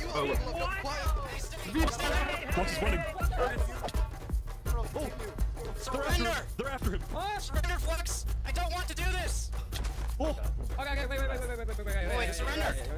Okay, Surrender! I'm not moving, I'm not moving! Flux was under arrest for killing Jag, Alki, members of Tricolor, and Hero Commonwealth. This is an outrage! And attempting my assassination! Flux had stopped. What was that? What was that? Did she call him the N-word? What was that sensor right there? Hold on a second. Going in, Cass had been under the impression that the people of Luminara wanted Flux to be overthrown, when in reality, most Luminarans knew nothing about These guys are supporting this behavior. A mass murderer right now. Don't let him get through the crowds, guys. Where's Legacy? Luminarans, do you want this man alive? Oh, come on. All of a sudden, Cass wasn't sure about what to do. Until... Oh, he's running. He's running.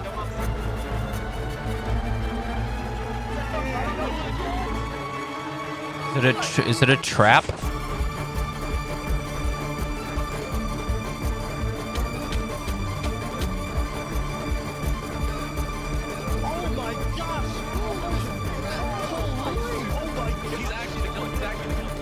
Flux had killed 5 people using a secret track he had built the day before. This bought him just enough time to escape.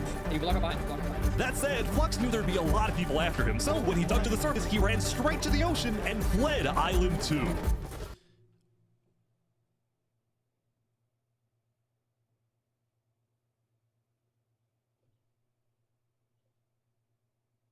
Dude, this is so beyond scripted dog shit. I can't fucking believe how terrible this is. Like, this is actually, like, cringy to me.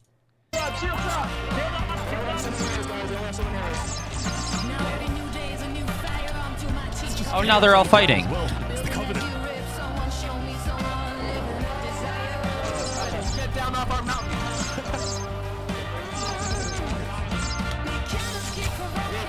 They got it, they got it.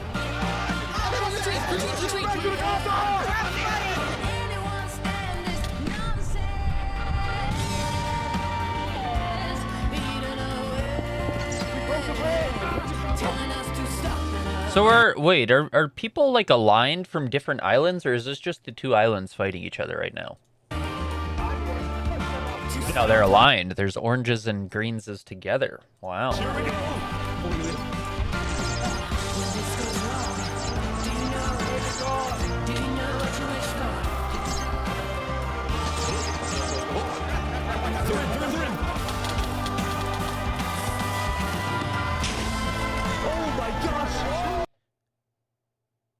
Dude, how are half the people even... This shit would be so fucking laggy.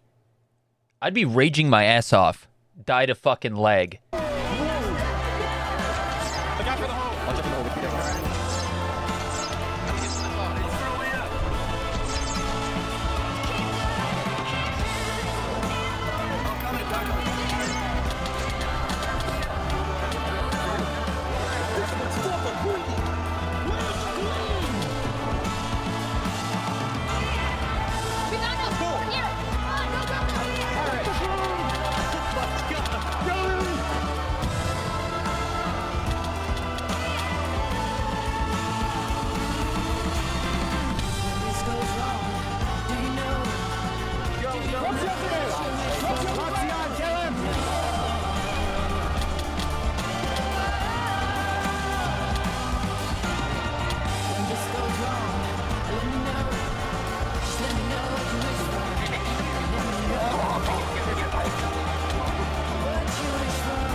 That guy finally just die?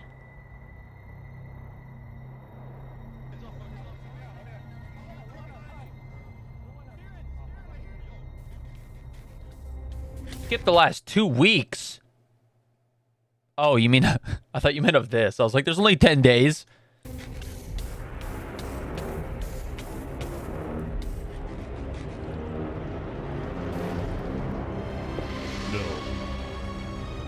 This guy's just the goated Minecraft player, I guess. This is fucking Dream on an alt account. No, of course he has a trouble. Of course. I saw him! I saw him!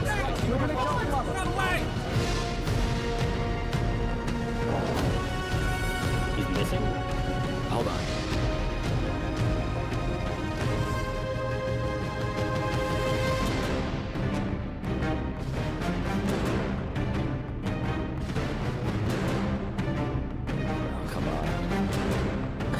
Alright guys, let's go, let's go.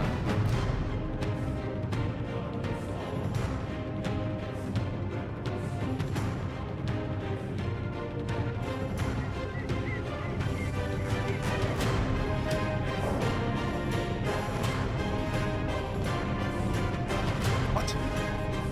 No way.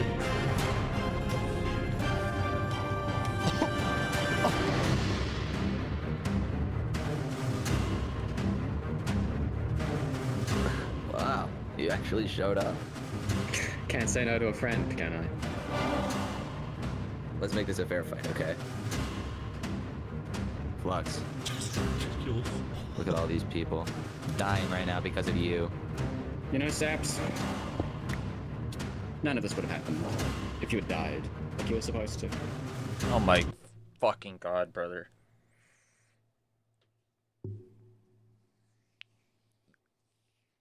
It's a meme, right? Like, it's a well-made video. I understand that.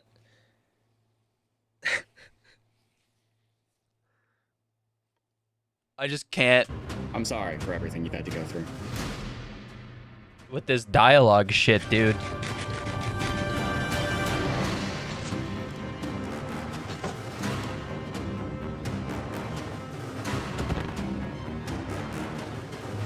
Also, what the fuck is this Flux guy wearing? Is that like dyed diamond armor or something? What the hell can you do in Minecraft now? I can't watch this.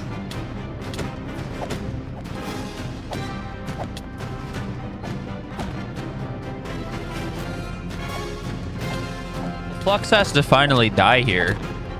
Because he kept escaping by the hair of his chinny chin chin. It's time.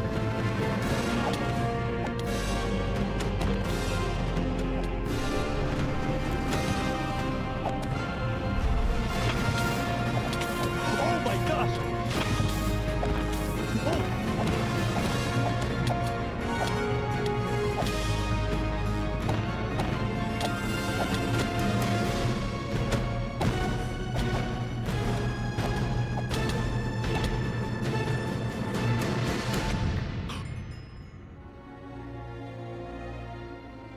Hello? Wow, dude. Who'd have friggin' seen it friggin' coming? Oh my god. Good job, Zach. Good job.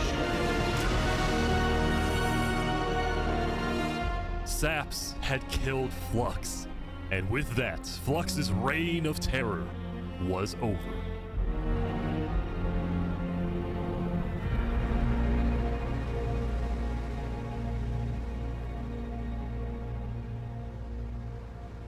Are these people all still living on this server, just happily ever after together?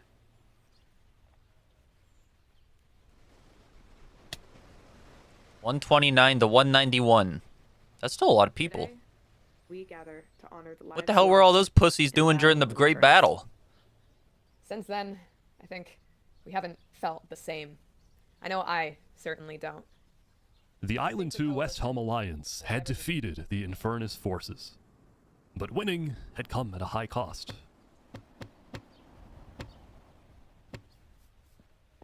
After the war, people across the world took time to mourn their dead, reflect upon the battle, and then, eventually, decide. Huh? No. Whoa, now I do. This is fucking sick, dude. Where'd you get this? I forget. I got it like 6 months ago, and then I meant to give it to you for Christmas, but I just found it cleaning my room. This would have been my favorite gift. Thanks, man. Hell yeah. Fuck yeah. That's big.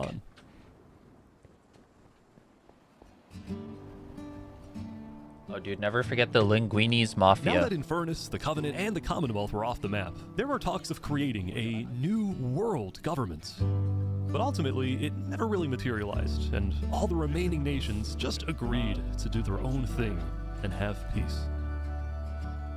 In the corner of the crowded Island 1 had taken the brunt of the war. Crops trampled, the big tree scorched, the volcano ravaged. As a result, people across Island 1 struggled after the war. Everyone I met's dead. Some of them joined cults, while others moved to Island 2 in search of a better life. Elysium was fine though. Instead of going to war on day 10, the Nation of Peace had decided to hold a peace festival. And on their shore was something...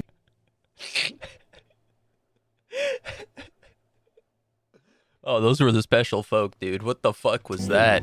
A bridge stemming all the way from Luminara.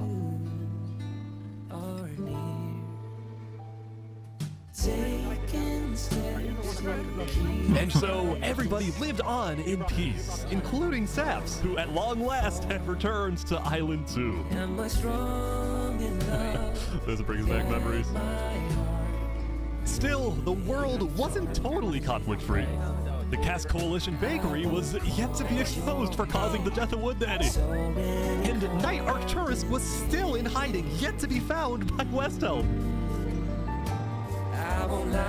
It's a big world, so it's not a surprise that any stories like these may just never end. But I think there's some beauty in that. Do we all so slowly lose control as emotions overflow? Yeah, we still have some work to do. We will catch that traitor. But tonight you can rest. You've made your emperor very proud. Jury, you have heard all of the evidence. If you find Thomas 5200 guilty of aiding Fluxion with his reign of terror, jump now. Thomas. Why am I tearing up? Because you were autistic, brother. May you find mercy in the end, senor. You know what the weird thing is? I've watched a lot of GTA RP. Not so much anymore. It's not as big anymore. But like during COVID, for sure, a shitload of it. And I would get really into that.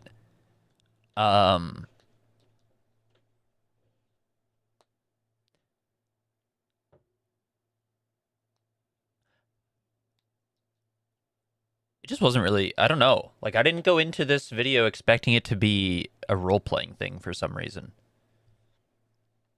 I thought it was just going to be a bunch of idiots on Minecraft who were all being dumbasses on a server. When we first met, I ran away screaming from you because I thought you were going to blow up my nation and kill all my citizens. But after we talked a little bit for like 5 minutes, I realized you could blow up my nation and kill all my You citizens. don't think it... What the fuck do you mean you don't think this is a roleplay thing? What else would this be?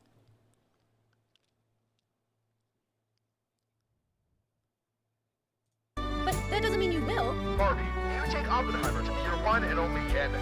These people are getting married in Minecraft, brother. What do you mean you don't think it's a roleplay thing? I do. What? Oppenheimer, same thing. I do. Now, at this time, Barbie and Oppenheimer have requested that instead of rings, You can't say it in chat? You think they're just all special? Is that what you're implying? something slightly different. I believe the word you're looking for is one that John ripped not too long ago in chat, actually. If you would please turn your attention to the nuclear bomb that's behind us. 3, 2,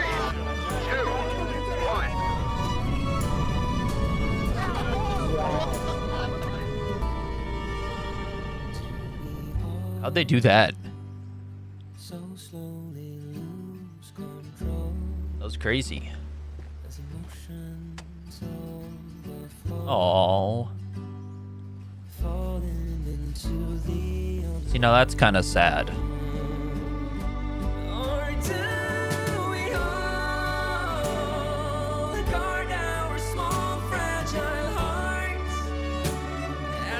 Dude, does he put everybody who was on the server in the credits? No, there's no way. They're not that long. It's kind of fucked up that he didn't, though. What the hell, Euler?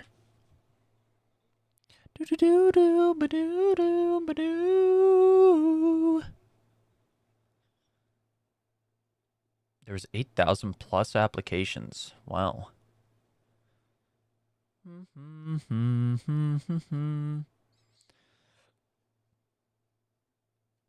Each day, all players logged on at the same time and sessions lasted 2 to 3 hours.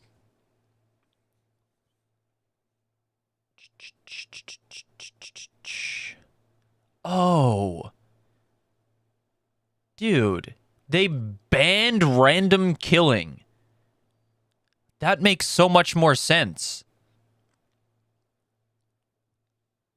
I was gonna say, like... Wait, but if they banned random killing, then how did that guy just try to assassinate that other guy at the beginning? Was that not considered random killing? How did they enforce that? Like, what if somebody randomly killed one of the main characters, one of the emperors? Would they just ban that guy and revive the emperor? Because everybody would just be randomly killing.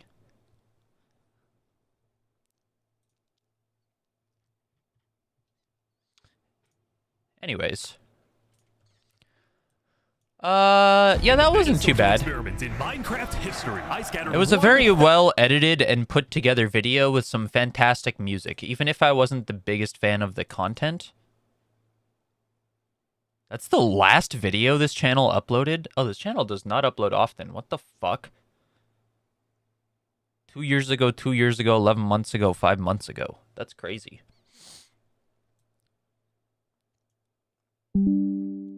However, we gotta rank it.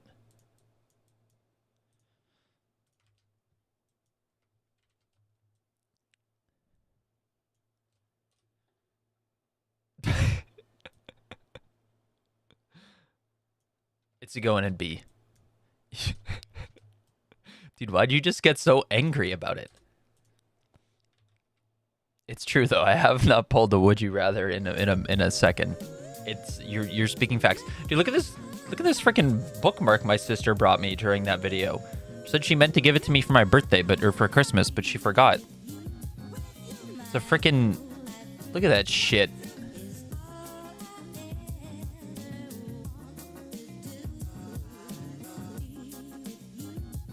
Ka-chow. Ka-chow. The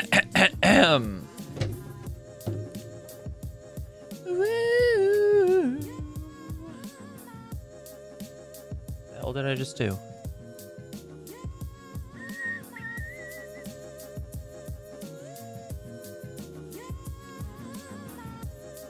Lose all the pictures I've ever taken. That's not the end of the world, to be honest. Or be unable to wash my clothes ever again. Yeah, all the pictures I've ever taken can be gone, I suppose. Kick rocks.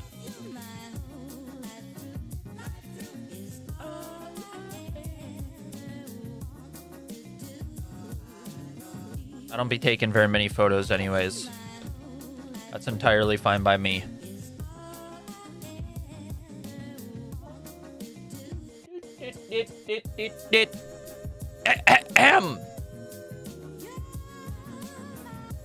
I don't read. It's true. In the biggest oh, social- it's the same video. Ah.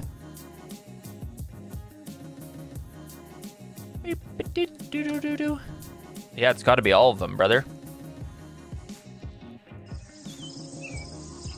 Oh my God.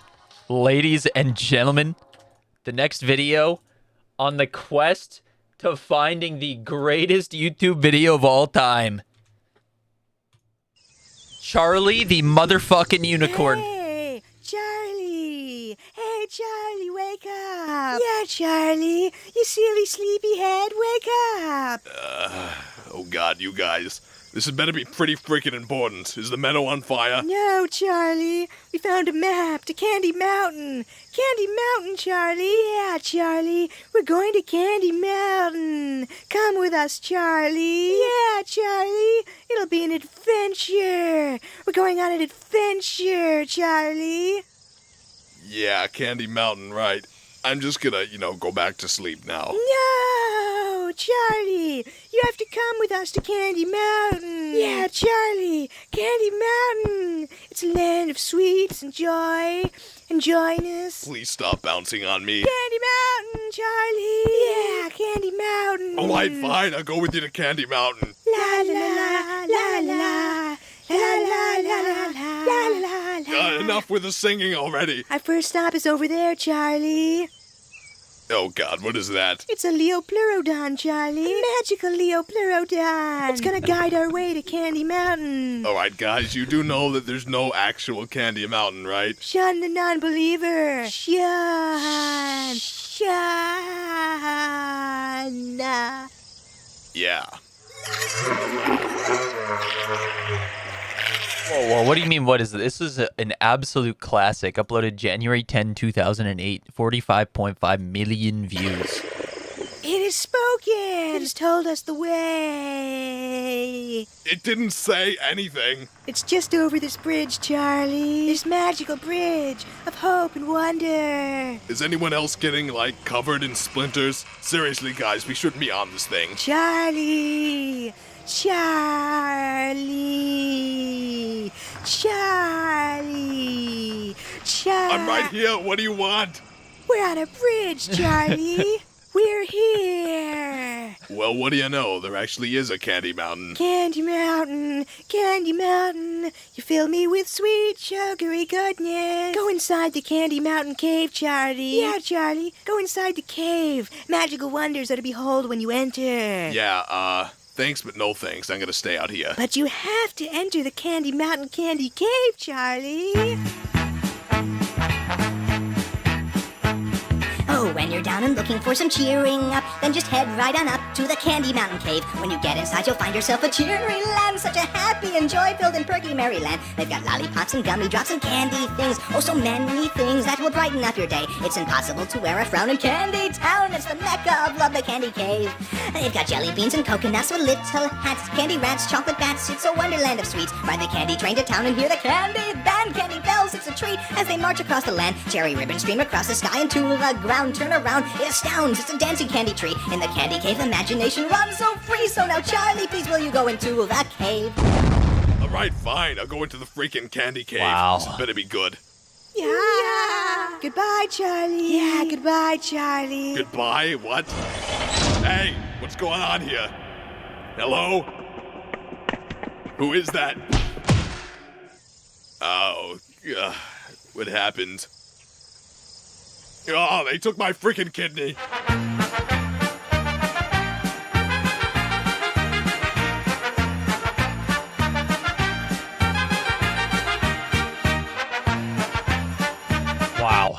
Wow.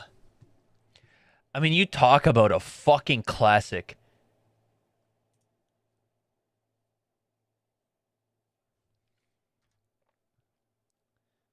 "17 years ago, I can't believe it."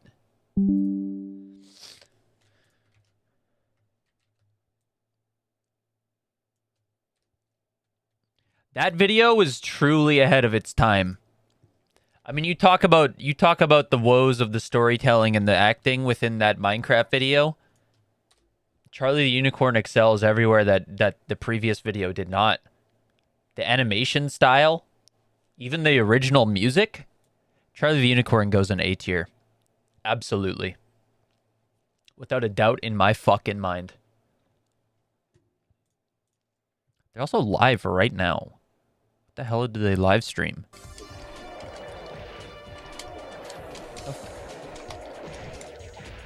Fuck.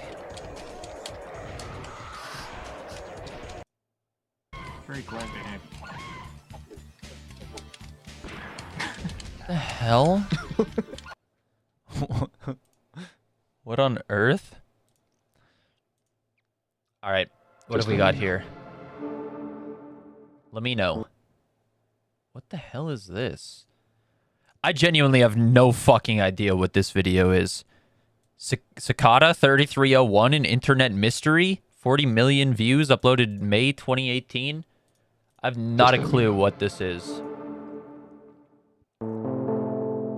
On the 4th of January 2012, a user on 4chan seems to be a mystery video.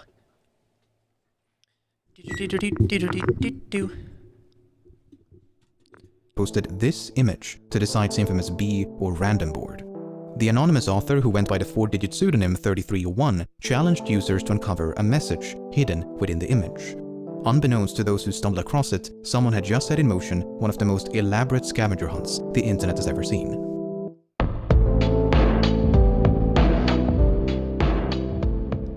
Within minutes of the image being posted, someone discovered that by opening the file using a text editor, an appended string of readable text could be found. The string contained a cipher that, once deciphered, formed a link to yet another image. At first, this appeared to be a dead end, but using an application known as OutGuess, users were able to extract hidden information embedded within the first image. The extracted information led to a subreddit, which in turn contained information about the book. The book, along with a code, could then be used to uncover a phone number that, when called, played this pre-recorded message. Very good. You have done well. There are 3 prime numbers associated with the original final.jpg image. 3301 is one of them. You will have to find the other 2. Multiply all 3 of these numbers together and add a .com on the end to find the next step. Good luck. Fuck? Goodbye. Who's doing this shit? By the following day, like, just out of the initial curiosity, image had been reposted all over the internet. So much work. A growing community of armchair detectives sought to unravel this elaborate puzzle, but no one was quite sure what to make of it. What was the puzzle for? Who was behind it? What happens when you reach the end? Some naturally dismissed it as an elaborate joke, while others perceived its complexity as evidence against it being the work of a mere troll. Before long, rumors began to circulate that this could be the work of some secret society or intelligence agency with the intent of recruiting individuals proficient in cryptography, steganography, and other related fields. He made that second one up. It was nothing but a rumor. The two missing numbers mentioned in the recording proved to be the dimensions of the original image. After multiplying the width and height with 3301 and using the product as a web address, users were taken to a website.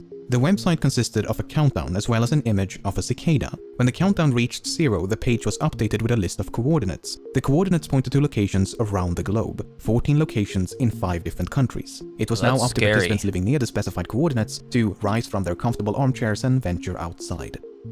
Those who believed Cicada to be the work of an organization now felt their beliefs had been justified. In their opinion, only some international collective possessed the means. Is this a real fucking story, dude, or is this made up? He's got references. Resources to create a scavenger hunt of this magnitude. This was not the work of your average troll. No, this had to be something else. At each location was a poster with a cicada symbol and a QR code. On the bike shelter over here. See, I got it right there. Oh. You can see the corners, as you say, I just kind of ripped it off. The codes linked to an image, the image contained a riddle, the riddle led to a book, and the book led to a website. But here, the puzzle took an unexpected turn. Only a select group of first arrivals to this website were accepted into the final stage of the puzzle. The site eventually closed down with the message, "We want the best, not the followers." The finalists were also warned not to collaborate with others nor to share the details of this private stage of the puzzle. Well, given that we know this, it's safe to say that not everyone heeded that warning. But those who did presumably advanced through the final stages before reaching the very end of the puzzle.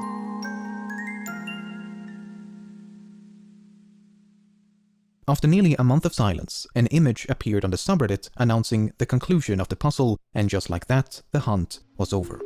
Cicada had supposedly found the highly intelligent individuals they were looking for, and whatever happened to them is a bit of a mystery, but more on that in a moment.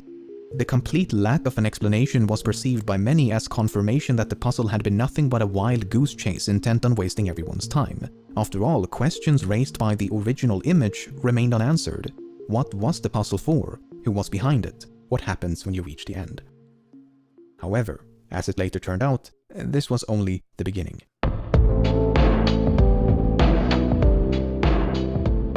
Whomever was behind this intricate game had the foresight to include an authentication code known as a PGP signature along with every clue. This allowed users to verify that an image or message was actually from Cicada, as opposed to some imposter seeking to derail or hijack the puzzle. Cicada had repeatedly warned of such false paths and insisted that any message lacking a valid PGP signature should promptly be disregarded. That's why this image, posted exactly a year and a day after the first, provoked such a frenzy. After a year of lackluster imitations, this image finally matched the official PGP signature. Cicada was back, and it was time for round 2. The second puzzle was not too dissimilar from the first. The image enclosed a message, the message led to a book, the book produced a link, and gradually the puzzle unfolded. At one point, the recording titled The Instar Emergence was uncovered.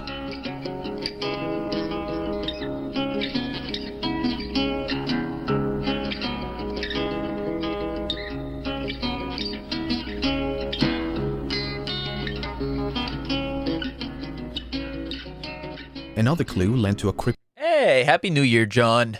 Happy freaking New Year to the East Coast. Twitter account, which then led to an image. The image proved vital to the progression of the puzzle, but the inclusion of this runic alphabet would remain a mystery for quite some time. Much like the first puzzle, the second swelled into the physical world when a list of coordinates compelled participants to once again take to the streets in search of enigmatic posters. This time it was 8 locations in 4 different countries. But eventually the trail went cold. Dude, I think I have solved puzzles harder than this within the Tombs of Tomb Raider. Again, another select group of first arrivals had been accepted into a final private stage of the puzzle. Unlike the first puzzle, the second did not conclude with an official message from Cicada. The trail merely went cold, and Cicada vanished once more, leaving us no closer to an explanation. I could be in Cicada. However, this was still not the end. For sure. What is this cute little transition? At the beginning of 2014, it was time for round 3. Once again, the Holy image... fuck, that's Twitter? Oh, Jesus, brother. At the beginning of 2014, it was time for round 3.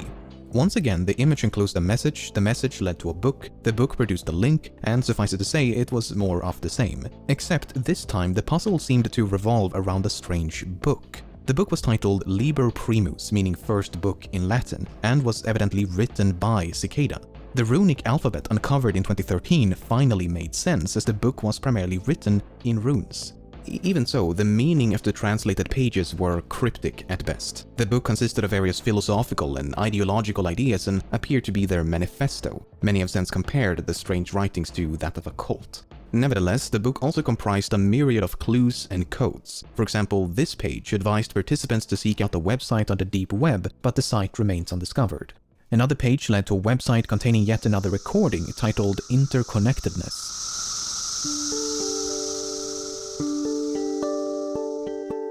Oh, it's lovely.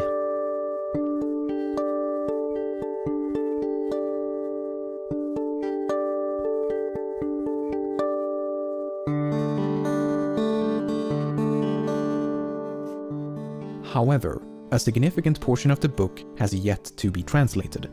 The runic text on some of the pages appear to be obfuscated by layers of encryption that has yet to be decrypted. Of the 74 pages featuring runes, only 19 have been successfully translated. As 2015 came and went without the launch of a new puzzle, many came to suspect the Liber Primus had to be completed if Cicada was to return. This was more or less confirmed at the beginning of 2016, when Cicada encouraged a re-examination of the book. More than 4 years have now gone by with minimal progress and near complete silence from Cicada. Questions just raised... I hope that this ends up actually being something cool, and this is not just like some fat nerd thinking he's like hot shit, making this bullshit up. By the original image have gone ignored. What is the purpose of these puzzles? Who's behind them? What happens when you reach the end?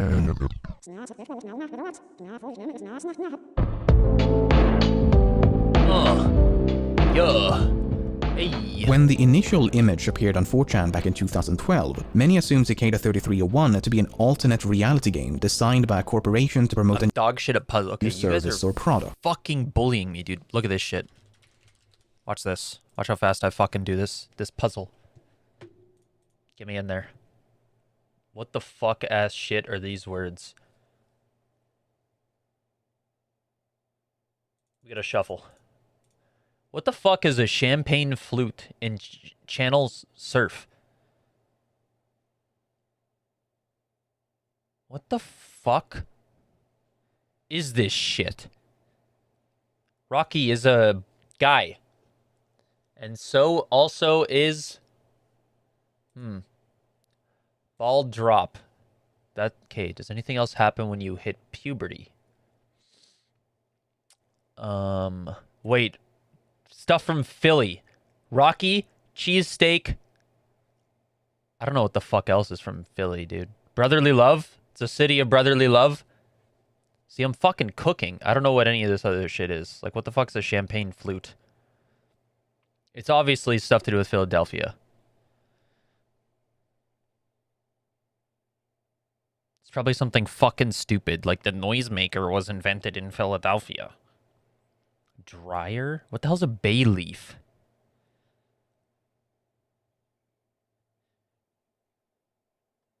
I don't know what the last... Dude, I don't care about any of the other ones. I just want to get this Philadelphia one. What else has to do with black holes? They have to do with Philadelphia? Are you sure? You fucking lied to me. I can't believe this. I can't believe this.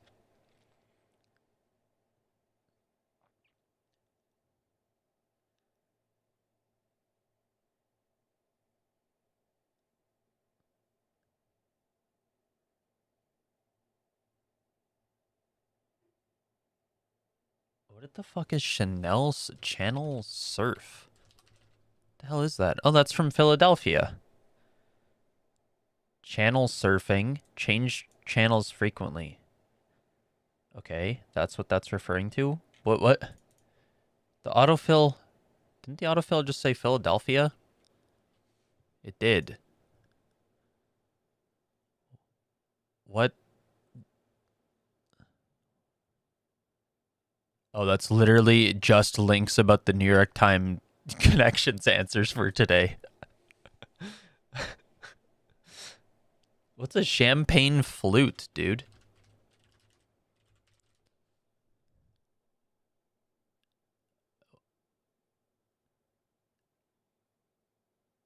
Elegant champagne flute. It's just a champagne glass. Flute. It's a stem glass. Why would they call it a flute?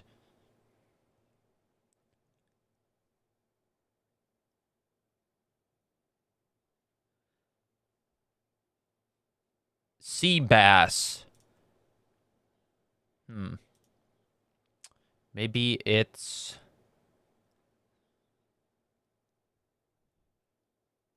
bay leaf. They like bay leaves in Philadelphia. Or... maybe they did create the noisemaker in Philadelphia. Nope. What was the last one? How do I see the answers? What was the last one for... Hey! Brotherly Love Cheesesteak. Liberty Bell? That's not in New York? Dude, I thought that was related to the Statue of Liberty. What the hell is a Liberty Bell? Oh, it's literally just a little fucking dumbass bell. Wow. Is it cracked? Dude, that bitch is cracked. What a shitty bell. Whoa. They have a spelling bee? Easy.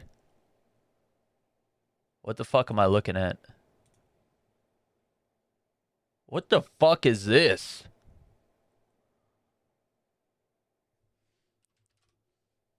Too short?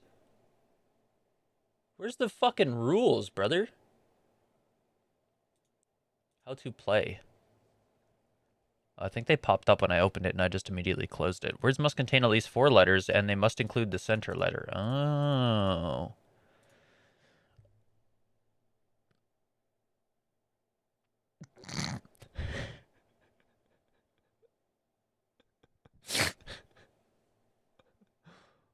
What the fuck are these words?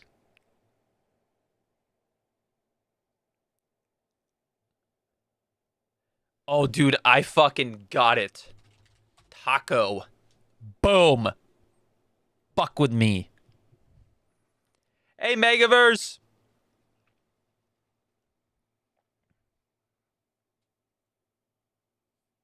You think do they accept cursings?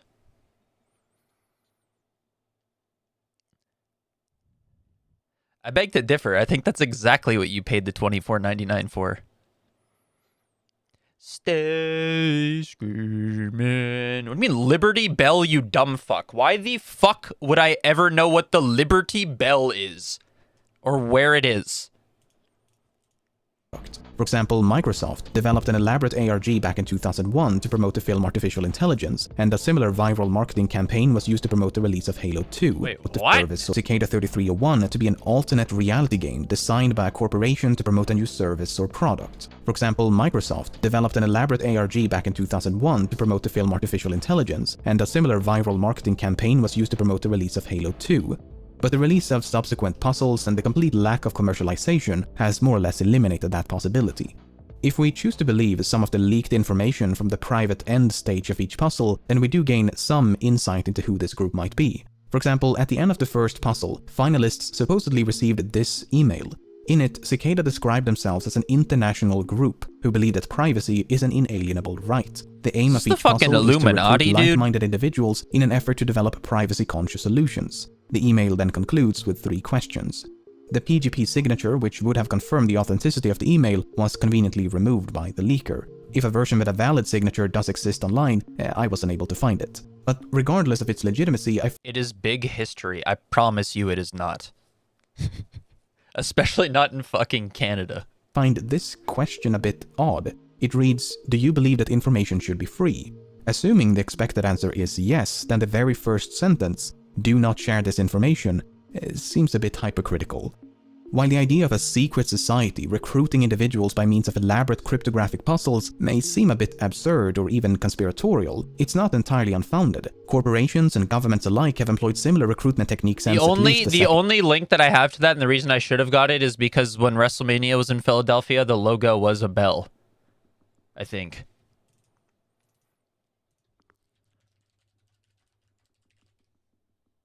Yeah. I assume that's that bell. Oh yeah, it's got the crack. That's cute. Second World War. In 2013, the British intelligence agency GCHQ launched a recruitment program known as Can You Find It? Participants had to decrypt a number of cryptograms hidden across the internet, and those who managed to solve the entire puzzle were offered a prize or a position at the agency. Google did something similar with enigmatic billboards back in 2004, and the US Navy launched a near-identical project in 2014. Okay, but then what about the recruits? Why have we not heard from these chosen few? Well, we have. It's just that separating a legitimate finalist from an imposter is virtually impossible. In a 2015 interview with Rolling Stone, 2 alleged winners of the first puzzle chronicled the events beyond the final stage. After receiving an email from Cicada, they were taken to a forum on the dark web. Here they could communicate with 20-some-odd recruits as well as a handful of established members of Cicada. They were told that Cicada 3301 had been founded by a group of friends who shared common ideals about security, privacy, and censorship. The goal was to work as a collective to develop software applications in line with that ideology. As friends recruited friends, this secret society quickly expanded into a decentralized international... What do people have to hide that they put this much effort into their privacy? What are they doing? Organization. The recruits were then tasked with developing software that fit the ideology of the group, and members of Cicada would oversee their progress. But without the allure of a puzzle to be solved, the recruits quickly lost interest. By the end of 2012, all but one had left, and a few months later, the site was gone. They never heard from Cicada again. One of the 2 winners, named Marcus Wanner, later elaborated further in a video by YouTuber Nox Populi. Furthermore, Nox Populi himself claims to be a winner of the second puzzle, so I reached out to him and this is some of what he had to say. After completing the final stages of the second puzzle, Nox Populi received an invitation to join Cicada 3301. However, he was not invited to a website but was instead merely told to be patient. Then, around May of 2013, all communication with Cicada abruptly ceased. This was around the same time as when the website dedicated to the winners of the first puzzle was suddenly taken down. Nox Populi later contacted other winners of the second puzzle to compare notes, and their experiences were identical. In his own words, all the stories were the same. We were invited to join 3301, then something happened, and silence followed a request for patience. Nox Populi supposed that roughly 5 others completed the second puzzle, in contrast to the 20-odd winners of the first. In regards to who or what Dude, I swear to God, if this is how it ends, they could be a remnant of the cypherpunk movement of the late 80s and 90s. Essentially, a small group of activists advocating widespread use of strong cryptography and privacy-enhancing technologies, but he admits that there is no way to know for certain. If you want a far more comprehensive walkthrough of these puzzles as opposed to my brief overview, Nox Populi has produced a number of videos on his channel which I highly recommend. While these accounts cannot be verified, they do make for a very compelling argument as to what Cicada is. A group of anonymous developers seeking to develop privacy-conscious applications by recruiting talented individuals via cryptographic puzzles. Sure, it is not nearly as exciting as a shadow government seeking world domination or any of the more fantastical theories, but it is certainly more plausible. You have to keep in mind that no part of these puzzles would have required more than one person. The posters are often pointed to as evidence that this must be the work of some international organization, but I beg to differ. I mean, right now, I could use any number of services to hire random persons around the globe to install posters for me. Although, given that no poster was located more than an hour away from an airport leads me to believe that one or multiple persons actually traveled to these locations. I mean, some of the posters were found within walking distance of an international airport. The fact is that anyone with a disposable income and enough time on their hands would be able to create the illusion of a vast, secret network spanning the globe. Not saying that that is the case with Cicada 3301, but it is nonetheless a possibility that cannot be discounted. With all of that being said, I personally think a loose-knit group of privacy-minded hobby cryptographers to be the most plausible explanation. Cicada made their last public statement in April of 2017, merely warning against disinformation. But the current status of the third puzzle, and the possibility of a fourth, remains clouded in mystery.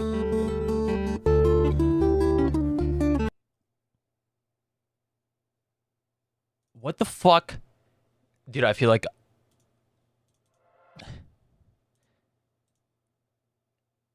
that has 40 million views. It leads nowhere. It's just some fucking weirdos who put a bunch of crazy puzzles online and then told the people who solved them they would contact them in the future and then just fucked off. Oh my fuck. However, it definitely is still better than the Minecraft video. So it's going to go and be right above Minecraft video.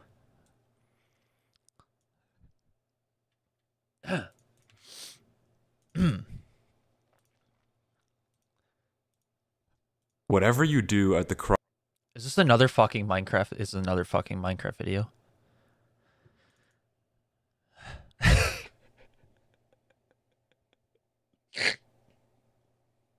Dude.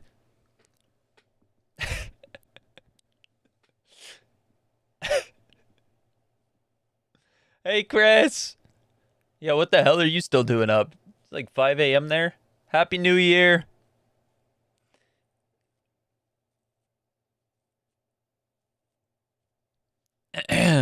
Crossroads.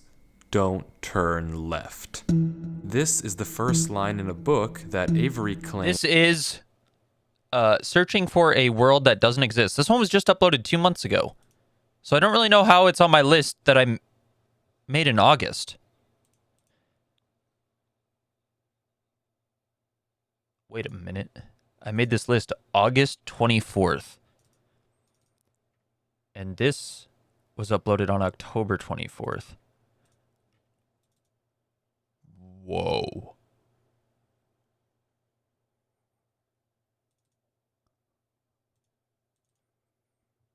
He That's did crazy. not write. 2 weeks ago, a YouTube channel called Avery the Mayo uploaded a YouTube video titled Weird Book I Did Not Write, where he shows us a mine that supposedly he never built. Inside the mine is a chest that Avery did not place, and inside the chest is a book that Avery did not write. Inside I don't believe book Avery. is a very strange message. Whatever you do at the crossroads, don't turn left. Don't be fooled. It's listening. You can't outsmart it. It's listening to me. It's watching me. It isn't from this world. At the crossroads, don't turn left. At the crossroads, don't turn left. At the crossroads. Wait, this is fucking scary. This is spooky. Is this a freaking horror thing? Don't turn left. At the crossroads, don't turn left. Over and over, followed by a sequence of numbers. And that's it. It seems impossible that a whole mine just appears in your world without your knowledge, but Avery explains in the description of the video that the laptop he's playing on is from a storage locker. It already had Minecraft installed, and this world already existed, but when Avery Okay, first I need to... This is scripted. loaded it up, it was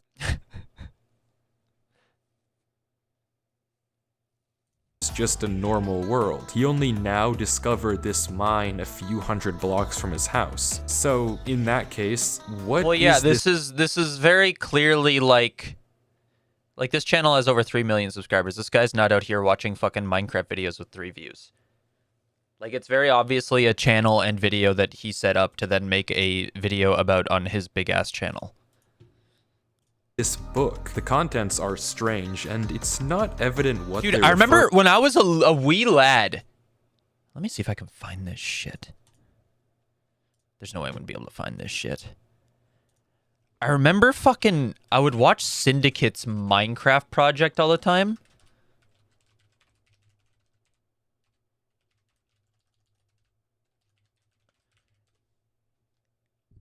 And there was an episode where...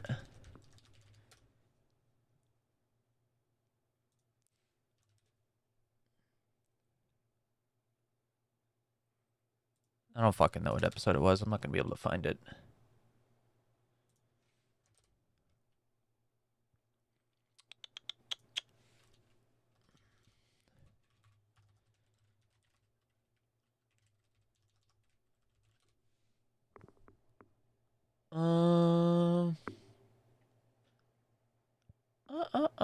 Yeah, I don't know what the hell it was called. There's an episode where he basically hired a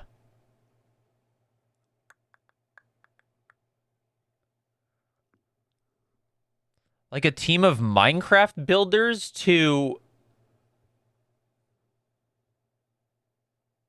go into his world and create this like crazy little fucking story in his world where there was like a crazy crash from a blimp or something and it opened this huge tunnel into like this giant fucking village with like a huge castle and shit. And I remember watching it as a wee lad and being like having no idea, because he acted as though like he logged into his world and had no idea that this was happening. Like he logged into his world and was like, "Whoa, what is all this? What's going on?" And I thought as a little child watching this that this was just something that could happen in Minecraft. I was like, "Whoa, this is fucking sick."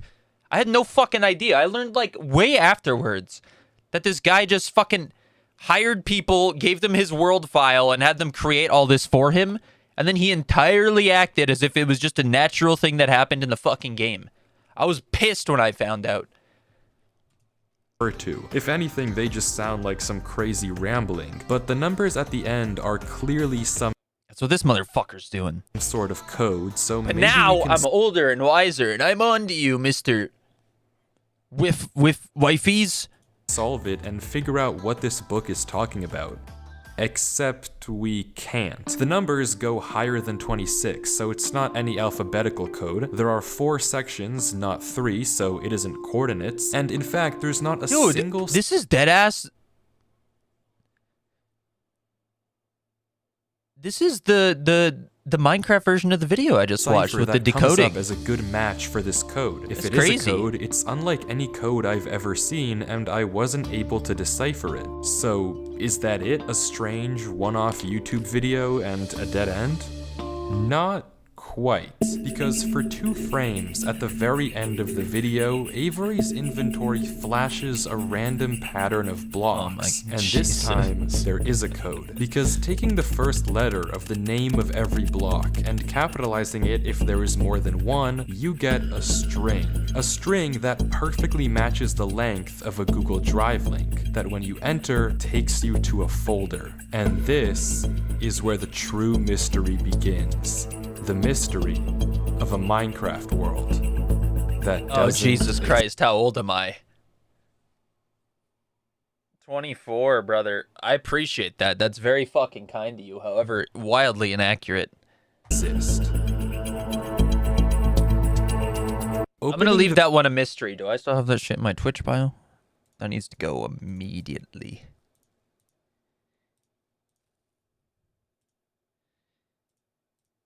Is that shit still there? Go immediately. Yeah, sure is. Okay. Video named Footage 1, we can see a player in the exact same spot Avery was in the last video, except now he has way more items than he had last time. Presumably this is from his house, and he's come to use this mine in survival as part of this world. The book is now gone from the chest, but it could be that Avery just burned it because it creeped him out, or it's just this book in his inventory. Regardless, Avery lines up with the other strip mine and begins to start a new one into the wall. Yeah, I am. I sure am, 28. But when he does, he finds this.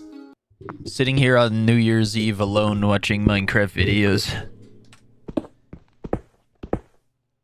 Oh, a cave. Wow. Nothing weird, it's just a cave, and Avery walks in to begin exploring. That's young. Megaverse, thank you so much. I needed to hear that at this very moment. I need to hear that. It's kind of wild having somebody younger tell me that 28 is young, but I'll take that. Dude, I remember when I used to stream Minecraft, people would be so mad in my chat. They'd be like, they'd come in and be like, how old are you? And then they'd be like, you're such a fucking loser sitting there playing Minecraft with fucking 3 viewers at fucking 26 or whatever I was at the time. They'd tell me to kill myself and shit. It was fucking crazy. People are Until real he angry. stops and sees this. It's hard to make out, but as he walks closer, we can see what it is. Moss and grass. This is immediately a red flag because this kind of terrain does not generate in caves. Avery checks underneath it, but there's nothing else either. And when How long is this video this guy downloaded? He notices yet another patch of moss in the corner of the cave. Again, not natural, but not leading anywhere either. It's only when he heads back down the cave does he see it. A tree. Avery approaches the clump of greenery, and there it is. A tree unlike any other oak tree in the 28 is young, it's true.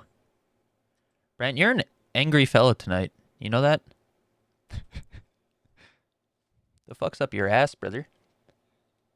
Dude, I appreciate that, John. That's very nice. Entire game. Whatever this is, it isn't normal. Avery backtracks a bit, and we get a better look at this shrub, for lack of a better word. And after some hesitation and circling around it, Avery decides to try mining the tree.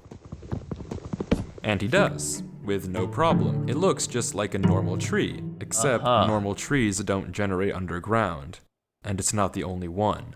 As Avery goes deeper and deeper into the cave, he passes larger and larger patches of greenery, coming across more shrubs, and even more trees, and even more moss. He pauses to talk at one point, but instead of commenting on the trees, he brings up something else. It's weird, we've only seen stone. And I guess he's right, the walls of this cave don't have any diorite, granite, andesite, or ores, but come on, there's a bigger elephant in the room here. At some point though, Avery's wish gets granted, and the cave turns into terracotta, tuff, and deep slate. The greenery gets larger and larger, with the trees growing bigger and bigger. Until finally, Avery reaches the end. What the fuck is that?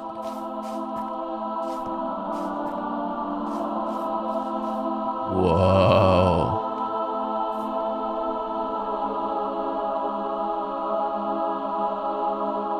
That's fucking crazy, brother.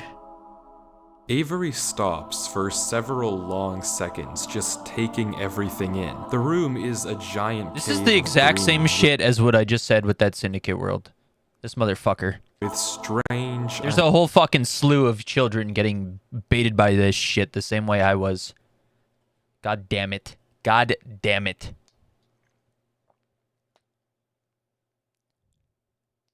Bum bum.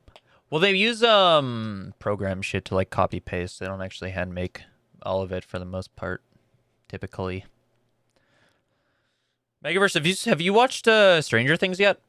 Naturally large trees. Are you watching it tomorrow or something? I need to fucking purge off the internet for the next few days because I fucking... A staircase on the back wall. The floor is covered in a massive field of moss. I'm still not caught up, and I know that shit's getting spoiled. Avery slowly heads down the cavern wall, being careful not to take too much damage while maneuvering his way to the bottom. He looks around in awe as he explores the chamber, and from closer up, we can see a tunnel right between the massive... Hold the fuck up. What do you mean your friend told you who dies? That is not a friend. What? That's absurd. Tree gates. That's Avery fucked. searches around the trees for a few minutes, seemingly mesmerized by the build, and we can see that these gates are made of trees stacked on trees stacked on trees, made of spruce, mud, and oak. But the question here is obvious. What is this place? Oh, you saw this video kind of already terrain as well? Obviously doesn't generate naturally. You mean to tell me that you watched all of Stranger Things and like... That's great. I guess that's how young people probably consume content, dude. That's wild. So who made it, and how does it just appear in Avery's world? Well, if there's any answer to that question, it's through this tunnel. Because finally, Avery decides to stop sightseeing and heads down the tunnel at the center of the room. Avery walks through the mud brick tunnel, turning to glance behind him every few steps. But of course, nothing Is this there. whole video just this guy fucking narrating the video that he supposedly downloaded? What, from the Google Drive link? The world is set to single player. At least, it seems that way. Until this happens. Oh, dude, is Herobrine gonna be here? Something is wrong. It's almost impossible to notice, but at the far edge of the tunnel, the first pair of torches have suddenly been wiped out. Avery stares for a few seconds This and is continues horror. walking. Another pair of torches is gone. I'm not scared of torches turning off.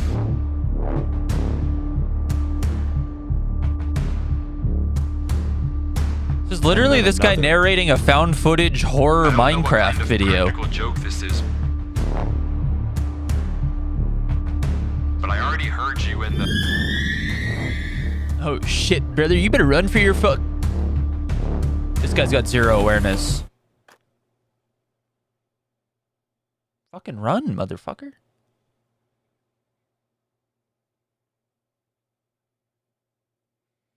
I'm not scared of a game. That's good. 'Cause I'd be shitting my britches. Is this audio supposed to be happening in...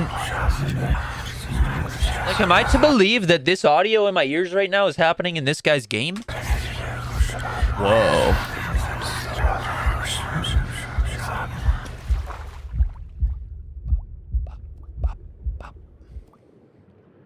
I don't fuck with the water. Hell no.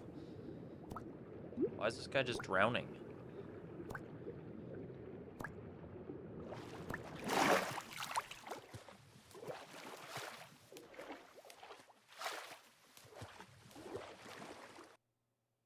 I don't know why I just jumped down. I wasn't scared. But I felt compelled. I've never felt like that in my life. Oh, this guy's possessed.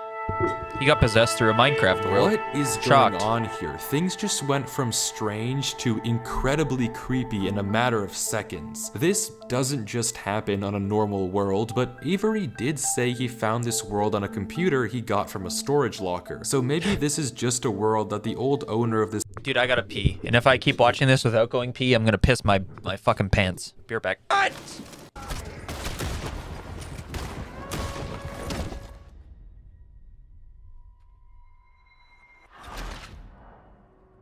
Ain't no fucking shot!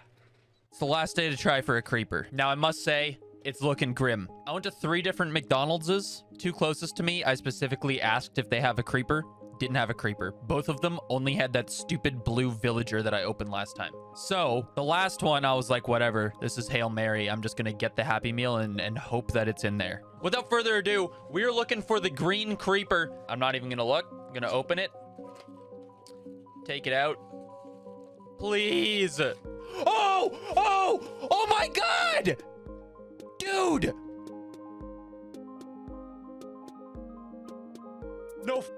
No shot. Look at this little stomp he does. Dump, dump. Now that probably seems ridiculous and like a complete overreaction, but Minecraft is genuinely my favorite game of all time. And I think the creeper is just like the most iconic thing from that game. So like I'm legit gonna display this. Scariest map ever, huh? Warning? Dude, this isn't gonna be that scary.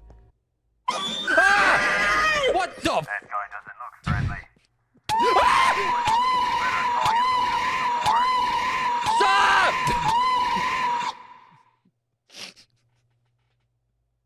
Yeah, I'm withdrawing. I'm withdrawing all this money. My money, you motherfucker! Stop! Stop! Give me the money! Give me the money! Give me the money! Oh! Give me the money! Oh! I'm dead!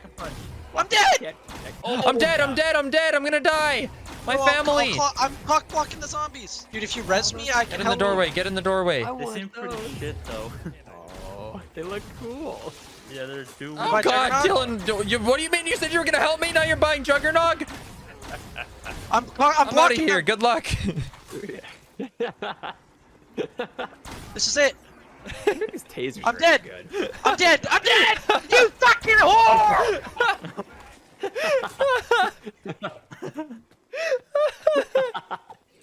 Hey, dude, what happened? Let me get Juggernog before you leave. See you, man. Ah! No! No! My family! Oops. I also must admit this would you rather concept has failed spectacularly. However,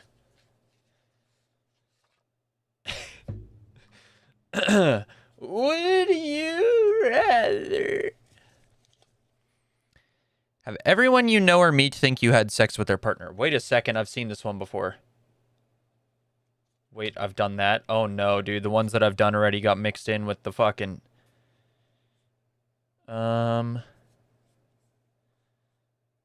sex with someone you discover as a cousin after the... I don't think I've done that. Haven't done that. Haven't done that. I did find... Okay, I figured out the split point. Ahem! I don't know what you're talking about. Have a penis for a tongue. Okay. Or,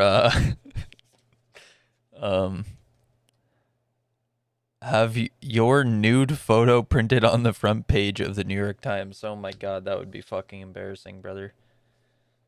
But how would a penis for... How would that shit work? Does that mean, like, all I taste at all times is cock? I'm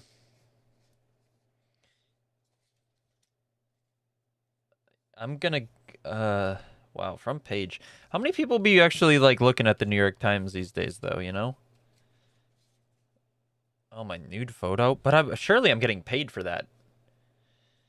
Oh, God, dude, it's just so small. I mean, I guess I'm going nude on the New York Times. Hopefully. Maybe I'll, like, go viral, because, like, people will be like, wow, who's this guy on the New York Times with such small meat? I'll be like, haha, that was me, guys. And then I'll be famous for having a small cock. That's the plan.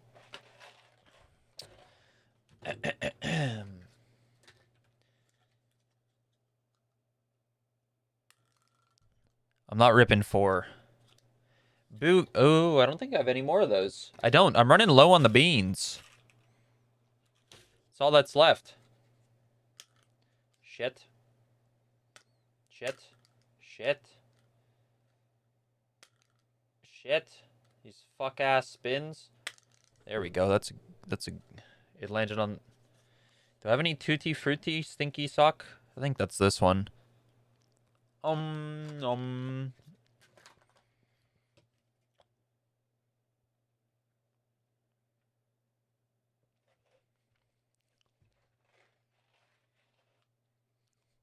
Not actually sure.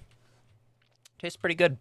This computer created, and it's just some strange adventure horror map. Case closed. Except it's not, because the video files aren't the only thing in this Google Drive folder. If you remember, there's also this PDF, and opening it, we see this. My exploration into a strange tunnel I found in my Minecraft world. I've been playing this world for a while and just discovered this. This is my documentation of the search. Notably, when I installed Minecraft, this world came pre-created. Always thought that was a little strange, but I'm not really sure. This seems okay enough, but remember what Avery said earlier. He found this computer in a storage locker with Minecraft installed. Not he installed Minecraft and this world was there. Admittedly, it's a pretty small difference, but still, why the conflicting stories? Something... Wait, what? This world was there. Admittedly, it's a pretty small difference, but still... It already had Minecraft installed. Installed Minecraft. This world can't... Why the conflicting stories? Something you may have also noticed that I can't explain is why Avery's name is now censored. He wasn't censored in the previous videos, but now he's both hidden his name and changed his skin. Almost like he's hiding from something. Well, no, that's... Wait, what? The first one was a YouTube video. This one's a different video in a Google Doc. It's obviously not the same person. But there's still a lot more of this footage, and if you want to figure out what's happening in this world, why it exists, and what it has to do with Avery, we have to keep watching. That skin's fire, though. From whatever the slime guy in the Hawaiian shirt. Avery says he has to keep moving, even if he doesn't exactly know why, and the only way to go is down. Avery takes a leap into the giant pool of water before him and swims down into a junction of tunnels. After some hesitation, he burrows himself in the left wall for air before swimming down the left tunnel. He continues to navigate through the dark water, the tunnel getting narrower and narrower, with no end in sight. until it opens into a giant cavernous room with just enough space at the top to get a bit of air. When Avery descends again, we can see tunnel openings sprawling across the walls. Avery scans around. There's no marker of where to go, just tunnels upon tunnels as far as the eye can see. And then he hears it. The same sound as when the whispers played previously. Avery rushes to dig into the wall, and as he blocks himself in, we can hear the whispers again.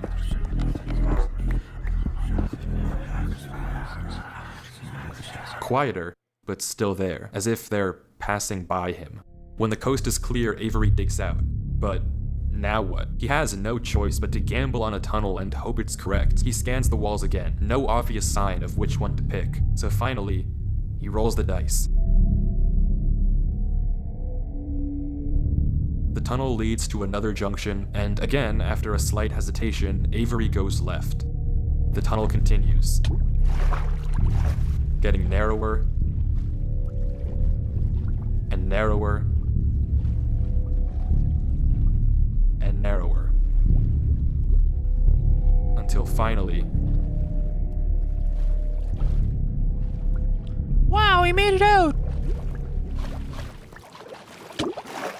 Okay, never mind. He finds himself in the oasis. Avery looks around the room, strangely, almost peaceful. He's in the middle of a square pond, flanked on all sides by the same uncanny trees. He stares off at the water for a second before towering up and getting a good look around. Nothing but trees as far as the eye can see. For a moment, he pauses,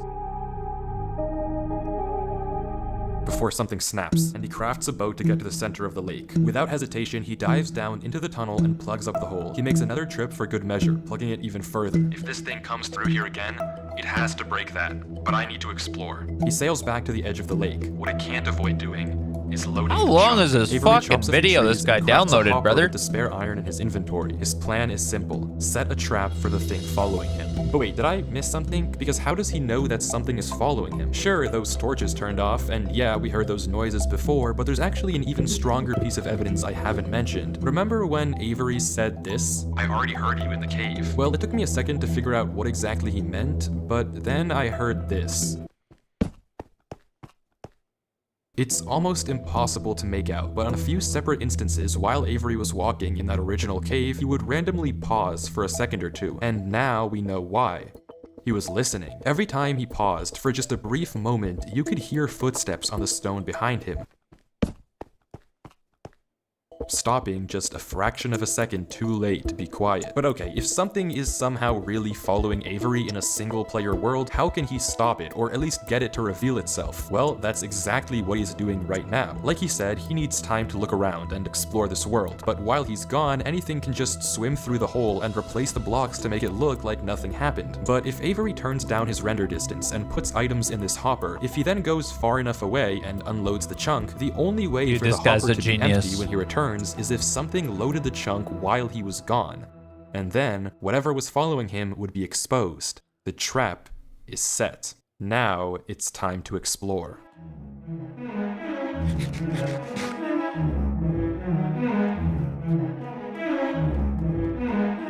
You know what my question is? This Avery fella, maybe he's not a genius. He's typing all this stuff in game chat and sending it, so if this other person who's in his world can see it all. He could just be typing it and deleting it, so that we still see what they're typing and the other person doesn't. Not so genius after all. Quite a fool. He's giving this person all of his intel, letting them know his every move. Avery walks through the trees, avoiding the lake so as to not load the chunk. Every inch of this place looks exactly the same. The same gray floor, the same strange trees. Everywhere he looks, there's nothing. Until, just in the corner of the screen, there's a sign. But it's hard to spot, and Avery doesn't seem to see it, and he keeps walking. Then he pauses. Interesting. That's the third sign we've seen so far. What? Where? Third sign? I've only seen this one. But it turns out he's right. Going back and re-watching the footage, just barely hidden in the corners of the screen are 2 other signs Avery crossed earlier in the recording, though he gave no indication at the time that he noticed them. Avery goes back to all 3 signs. All of them are blank, so I don't know what to make of it, but Avery seems to be satisfied, and he explains why. These signs all seem to point to one place. Both of these angled ones point in the same direction. And he's right. If you line up a coordinate grid with the location and rotation of the signs, you get this. So he's right, all of them point a certain way, and if you trace out their intersection, it hits one specific point. He also pulls off this brilliant move which you rarely see from these protagonists by turning the difficulty to peaceful because he ran out of food. Absolutely genius. But with that said, he returns to the lake to check on his contraption. And nothing showed up. Items are still flowing out of the hopper, which would be impossible if anything had loaded the chunk. Avery tells us exactly this. Nothing came through. Not to mention, the blocks are still in the same position Avery placed them to plug the hole. Now that he's shaken off whatever was following him, Avery sails back, presumably to find the intersection points of the signs. But before he does that, he opens up chat and says this. Something is here. What? How? Why is Avery saying that? Why isn't he sending it in chat? What did he see? I don't know if it can hear me. Now he's wising up. But I'm not taking any chances. The grass block. When Avery left the chunk, he didn't just set 1 trap for the entity, he set 2. Without mentioning anything to us, he placed a grass block next to a block of dirt. In Minecraft, grass can't spread if the chunk isn't loaded. The only way that this block is now grass is if something other than Avery loaded this chunk. I'm not scared, but my gut says to keep moving.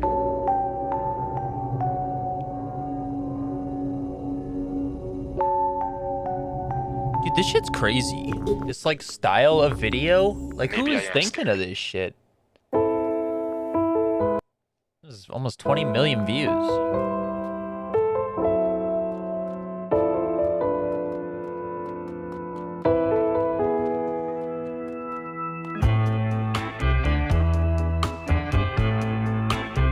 The other sign was pointed head on. I failed you so many times. I committed so many crimes. And I was pretty sure of myself.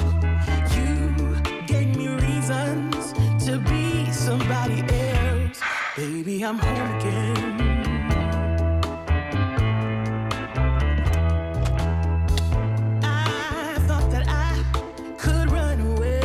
Avery walks through a tunnel. Is this song playing for him in game too? Turns into a maze.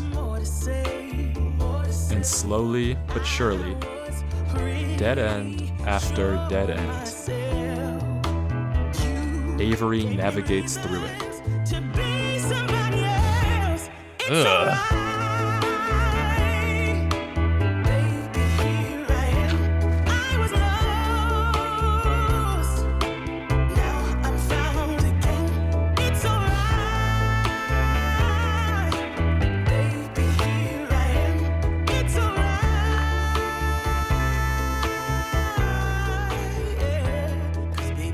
Avery is clearly smart. Smart enough to set a trap, and smart enough to set a backup. But whatever this thing is that's following him, it's smart too. Smart enough to block up the tunnel it entered from. Smart enough to refill the hopper with items after loading the chunk. Smart enough to hide its presence. This world seems to be guiding Avery somewhere. The whispers in this tunnel coercing him to enter the cave. The signs pointing to the secret entrance under the tree. Whatever this world is, it's leading Avery. But to what? We don't know. All we do know is that he isn't alone. And finally, Avery exits the maze into another giant room with what looks like a cipher above a door, with 3 levers right in front of it. Avery stares up at it, says he'll need a pen and paper, and blocks up the tunnel where he came from. The footage ends with him staring up at the code, deep in thought. Footage ends? From what I can see, the code atop the doorway looks something like this. It doesn't immediately remind me of anything, and plugging it into a cipher decoder gives me no ideas either. Running each of the candidate ciphers just gives gibberish every single time. Whatever this code is, there's unfortunately no way that I, or Avery, can solve it. The second half of the footage picks up with 17 minutes of just staring at the wall. And then he gets it. Okay, I guess it was solvable. Avery says it's a good poem, but doesn't actually reveal what it said, only that it uses cipher stacking, a technique where two ciphers are layered one on top of the other to make a Guys code just almost fucking roasted whatever fool made this. undecipherable. How Avery actually solved it with a pen and paper is beyond me, but the puzzle isn't over yet. There's still this gate, which Avery suspects is some sort of combination lock, but instead of a pen and paper, his solution this time is a bit more, how do I put this, efficient. You just gonna bust through the wall? Bruh. Sat there for half an hour deciphering that shit just to fucking bust through like Kool-Aid Man? Are you shitting me?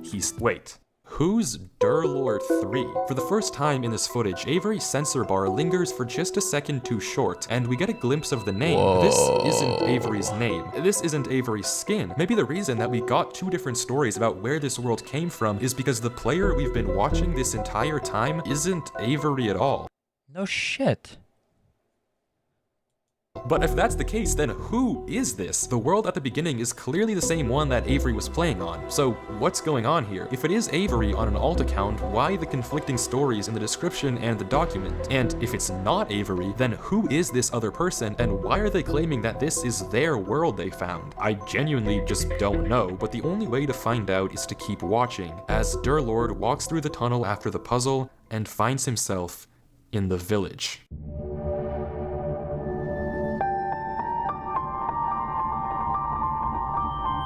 Whoa.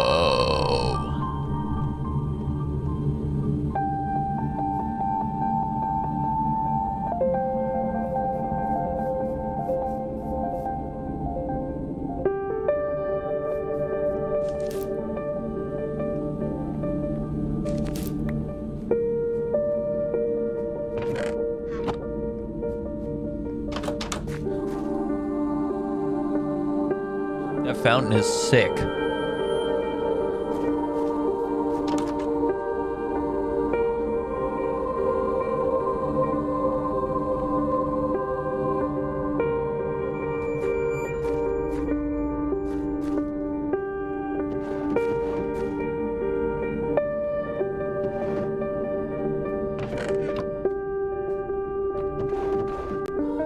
You'd pee in it. Brent, there's an angel right there. You pee in it.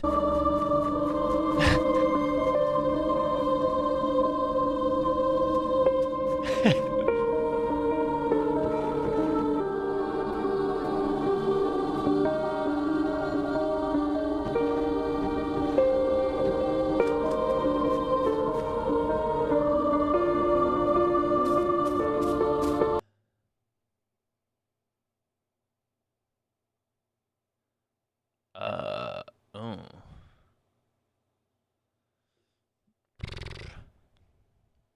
Dude, my mom just messaged me asking if I know what channel the New Year's countdown is on. Yeah, no fucking idea. Can see my little devil. Jesus Christ.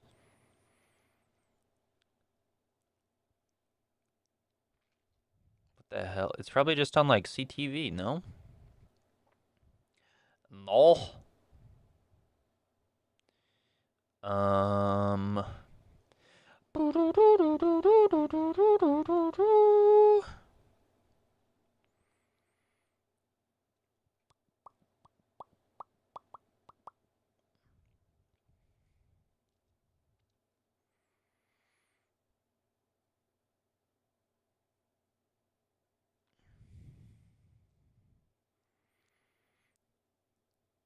Do do do do do.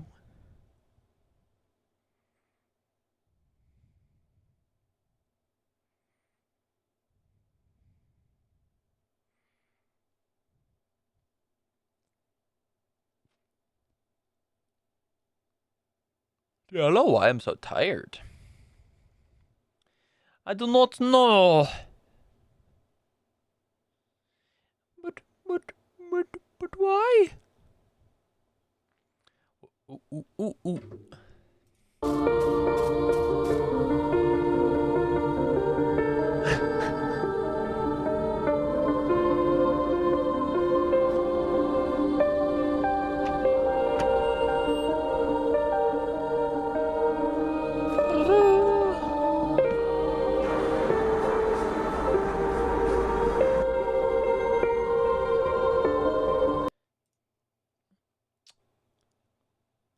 Dude,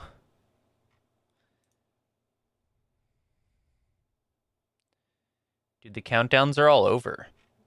They're all East Coast for the New York one. They're Jover. They're Jover, man! Oh, hey, this one's Chicago. Chicago. It's gotta still be live.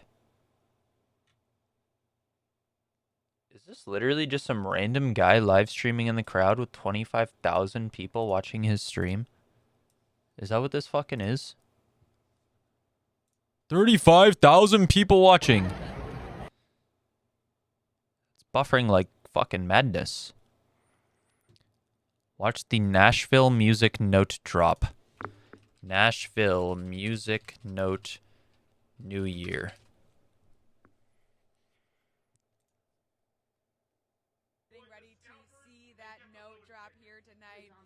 This is a Fox feed, dude. They're gonna fucking smite my ass from the heavens. Is there any feeds that are not from official fucking news channels? Scan for watching.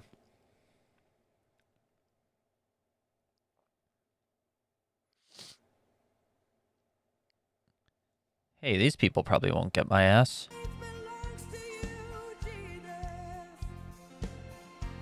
Is this it? Is this the music note drop? Is this even English?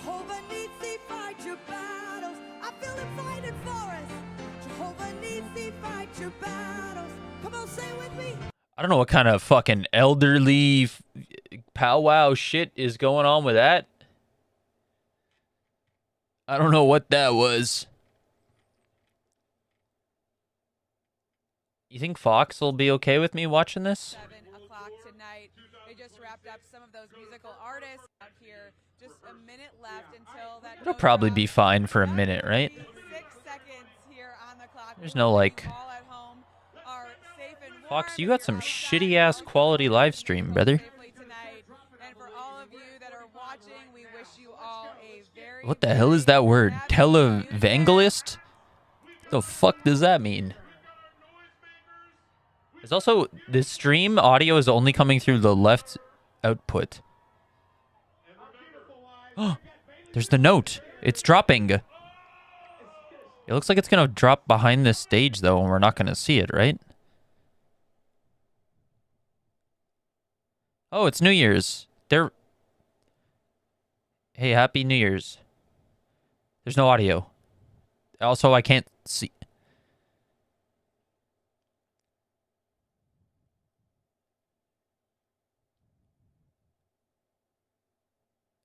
Where'd the music notes gone, dude?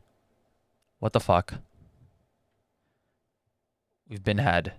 It's delayed. I gotta do the it also is for some reason starting the live stream like you gotta do the 2x strat. It's New Year's. There's no audio. Wow, that was cool.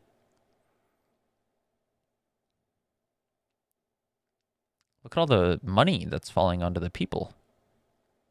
Wow. So much money for the people. Well, Happy New Year.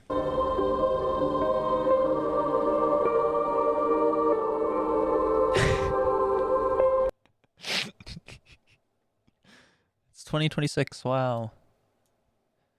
Yay.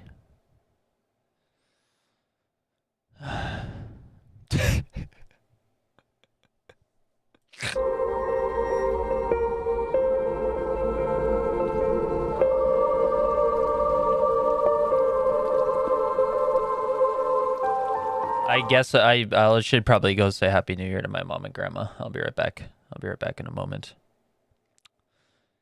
It's just so much work. So much work. You better quit that over there. Okay, we're both at 1 HP again. Yeah, Used sure. to be a recurring theme. This is fine. We can make this work. This is okay. Yeah, this level's for babies.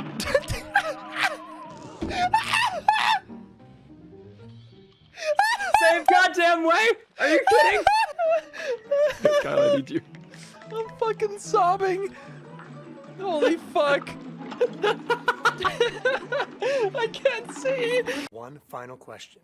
If I don't get it on the first try, you win the whole game. Let's play it. You better not fuck this just up. have one.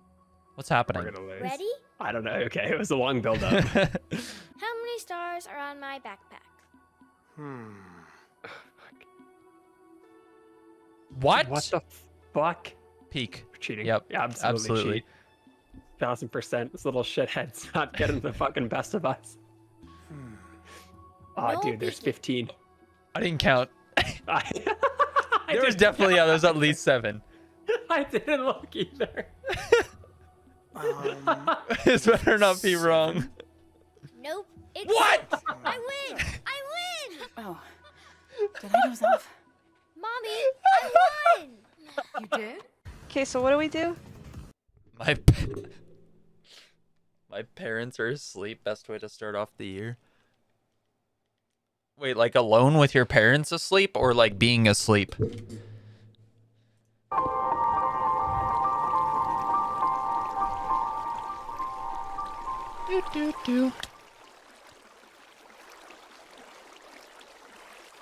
It's empty.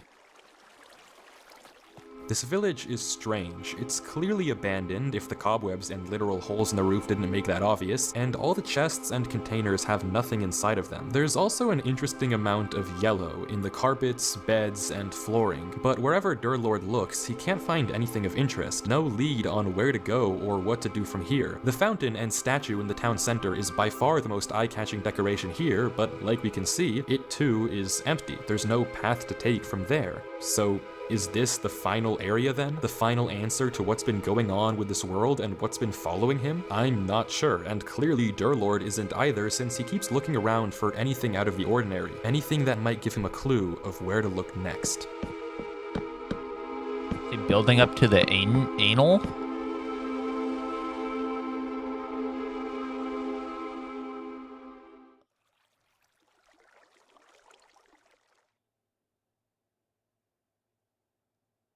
Fuck is Durlord looking at?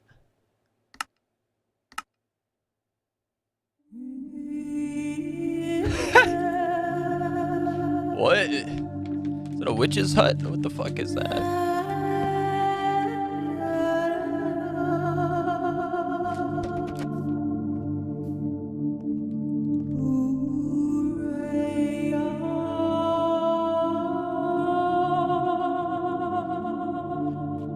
See that thing before?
Oh shit!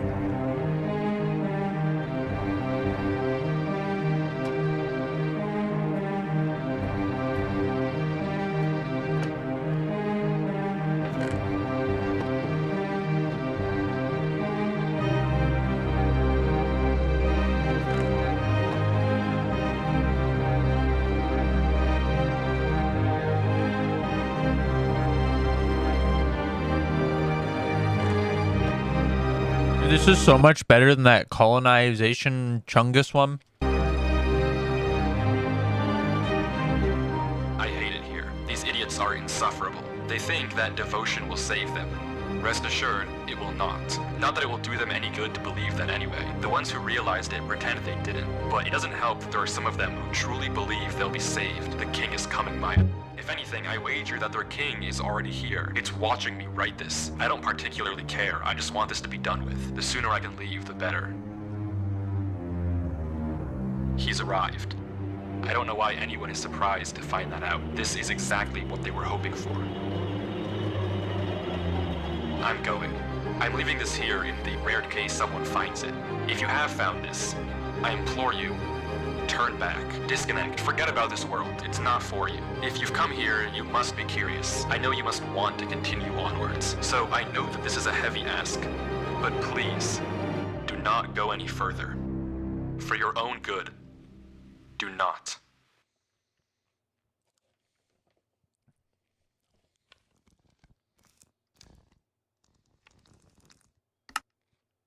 What was that noise?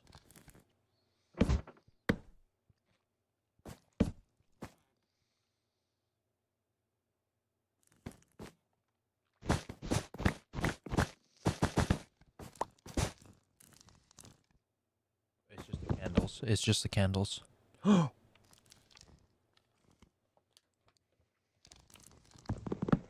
First bookshelf he broke, huh? This guy's a prodigy.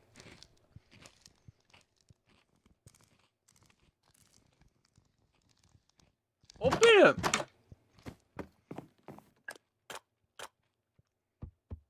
Oh! Oh!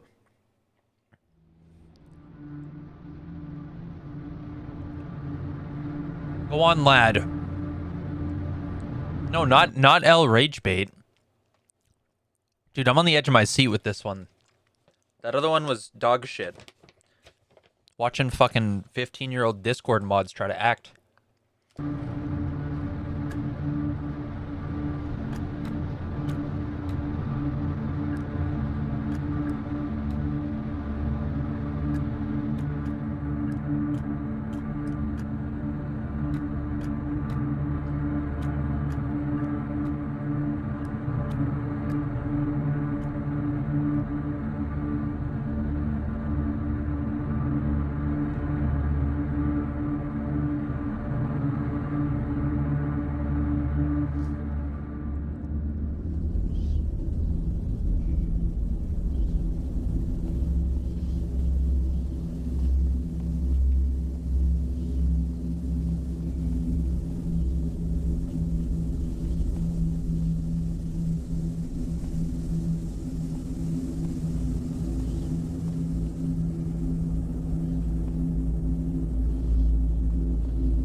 Wait, why do you say take more edibles? Like I take any in the first place.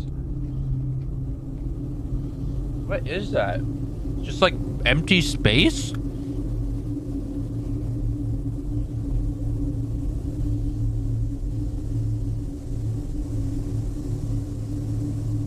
This is terrifying.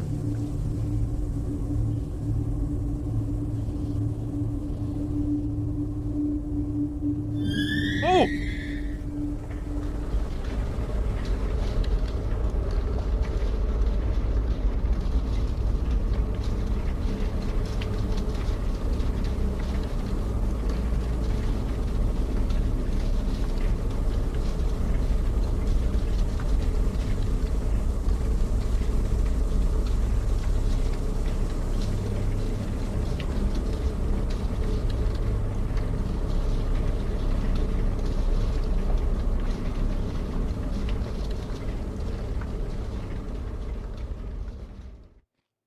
Whoa. Whoa.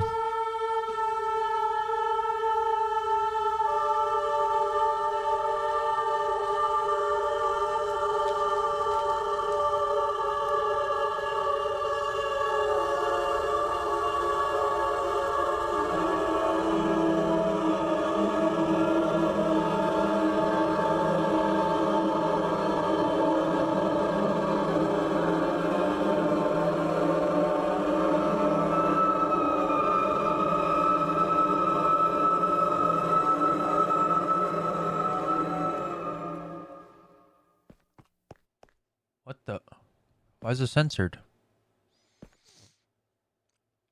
What is it? Why is it censored? Hello?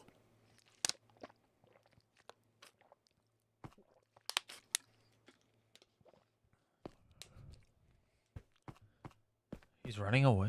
What? What? No!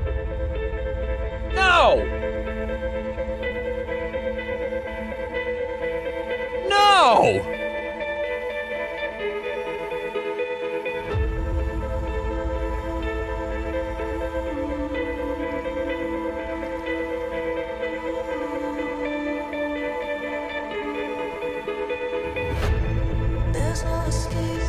Ooh. Oh, he's back into his cave.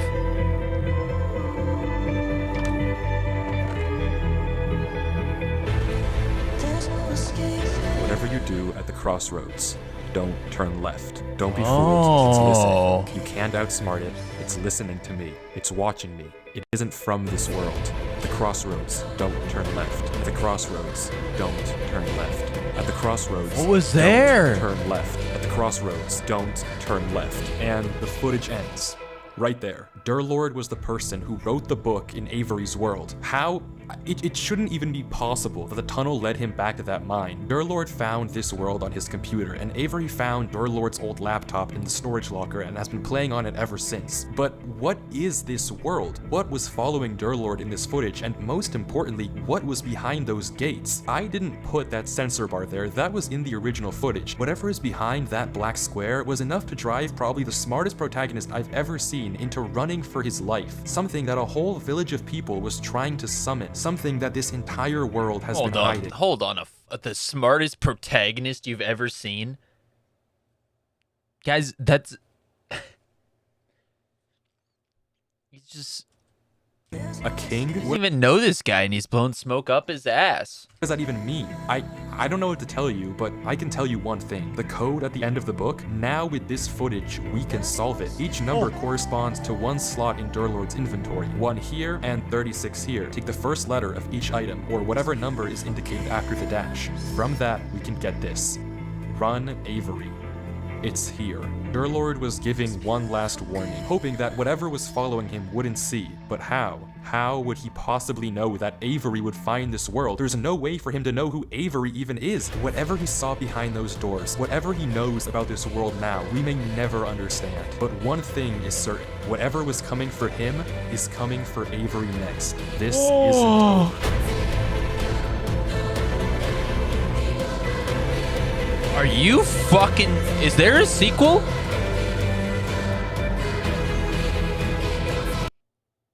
Dude, that music is unbelievable. Oh. There's not a sequel. Fuck.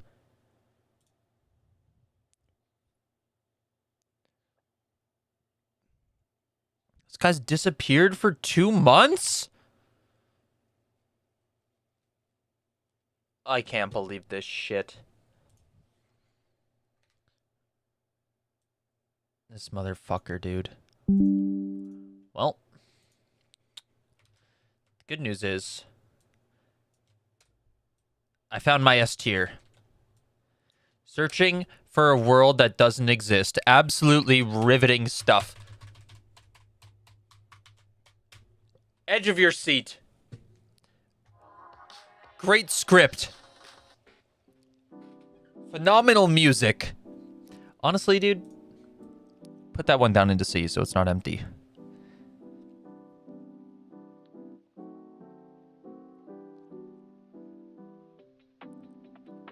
That history of the entire world one was some ass cheek, though. Let me tell you. That's it. Those are all the videos that I had to watch. I don't know, dude. It is shockingly so fucking hard to find like lists of the like. Oh, for fuck this Google fucking AI bullshit. Go fuck yourself. Fucking $5,000 GPUs. Fucking die. Like there's Reddit threads. Like literally the top voted one is the history of the world, I guess. Like, people fucking love that video.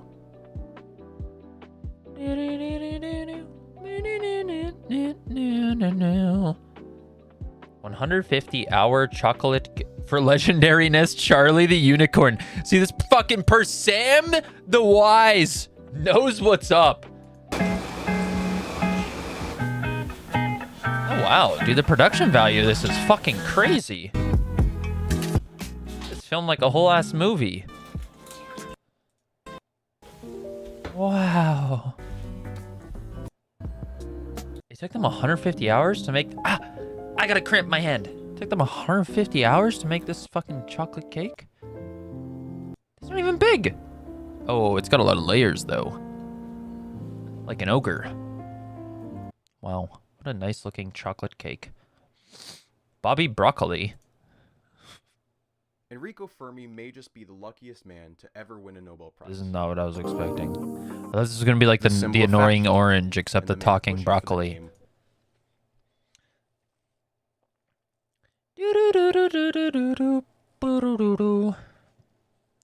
And then if you veer away from Reddit, which is just like random to upvote fucking nonsense, you get like the Time magazine. They have like Rick Roll and shit in here, and just like a lot of songs. What is Zinedine Zidane's headbutt? Is it a football player? Now Materazzi did what? Let me see that headbutt. Give us a bit more of a clue. He said something. He certainly said something. Does he headbutt this guy or the ball? What happens? He's saying some more. Well, oh my god. That was ruthless.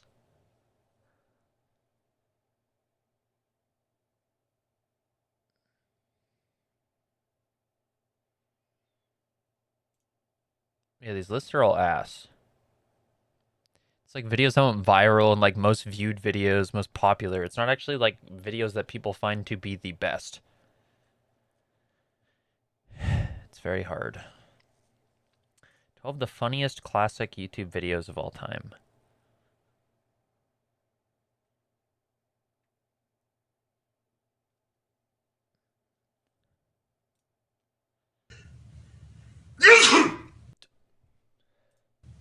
Nice, Ron. I sneezed. Oh, I'm not allowed to sneeze. Ron sneezes and scares deer. Motherfucker, Ron sneezes and scares Kyle. That bastard. Can you submit a video? It's 40 seconds. What is it? Is it shit? I need to turn this light back up for next stream. Yeah, it scared me too. Oh, it's so bright. It's so bright. Let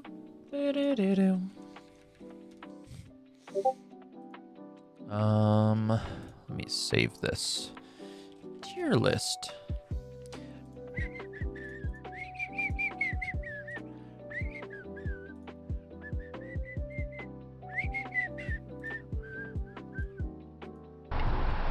Fuck is this?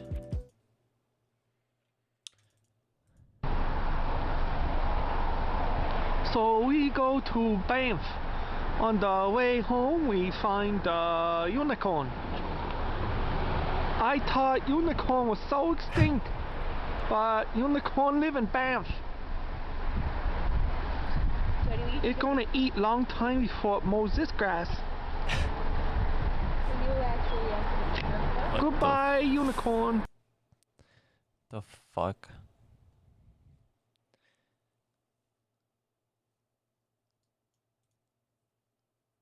I'm going to Banff in 2 days. Gonna go find this unicorn. Oh, Jesus H.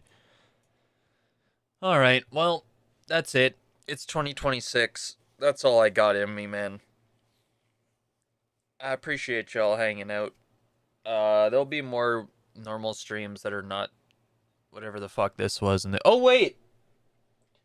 I gotta rip a couple Would You Rathers here because I absolutely botched the fuck. Wait, what's OMG? What happened? Did you win the lottery?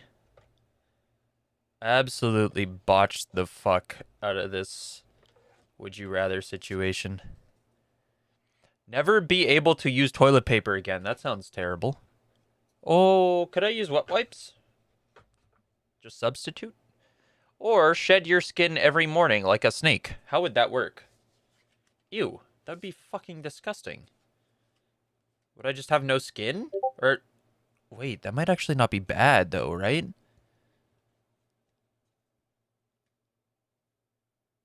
You'd have such nice skin, no?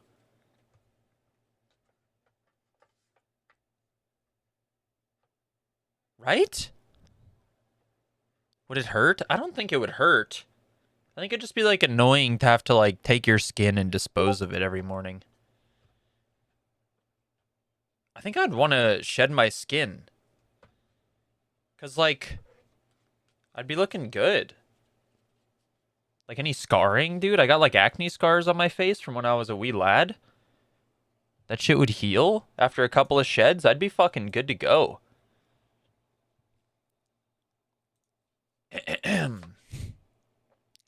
Have a small stream of chocolate pudding constantly leaking from my ear. That's so fucking weird and random. Or find out that your whole life has been broadcast on the internet and everyone you know is an actor? Whoa. Wait, what? What does that even mean? Do I get to monetize this? Did people watch? Like, did people fuck with me? Or am I like, my whole life's been broadcast? My whole life can be broadcast, whatever, dude. I don't want freaking chocolate leaking out of my ear all the time. How would I even wear a headset? That'd be so annoying. Oh, brother. Alright. You sent another video? I'll check it out real quick.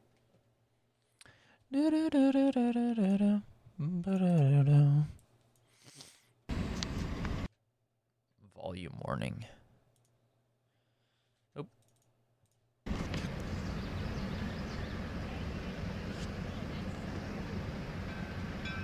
Okay.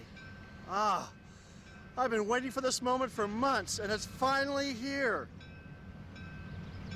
I'm finally gonna get a heritage unit on camera. Yeah! All right. Look at that, a 1953 E8. Woohoo! Oh yeah, listen to that bell.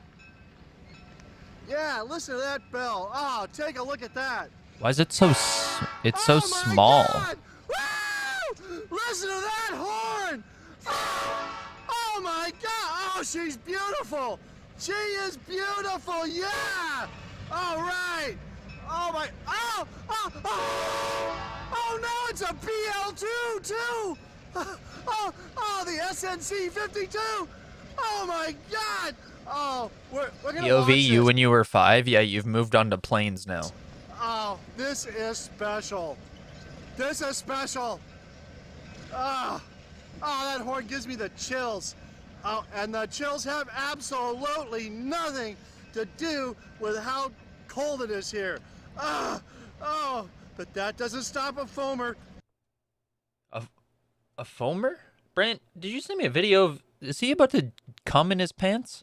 Oh, especially when it comes to heritage equipment. Oh, this is fantastic. Oh my goodness. Look at that. Blue and gray. Oh, coupled It is a nice train. Iowa Pacific, number 518. Woohoo! Ah-ha! Woo! Listen to that horn. Oh, that's fantastic. Oh my gosh, look at that. All right. Oh.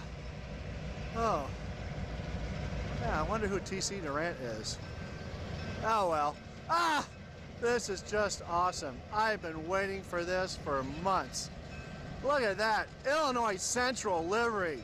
Right here in North Creek. That is awesome.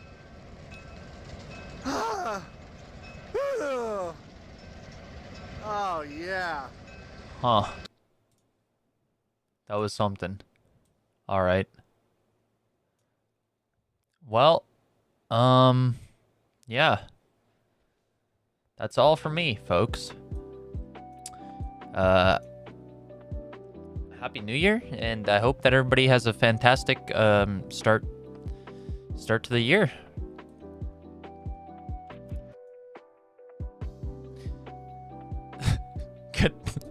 Good night. Good night, everybody.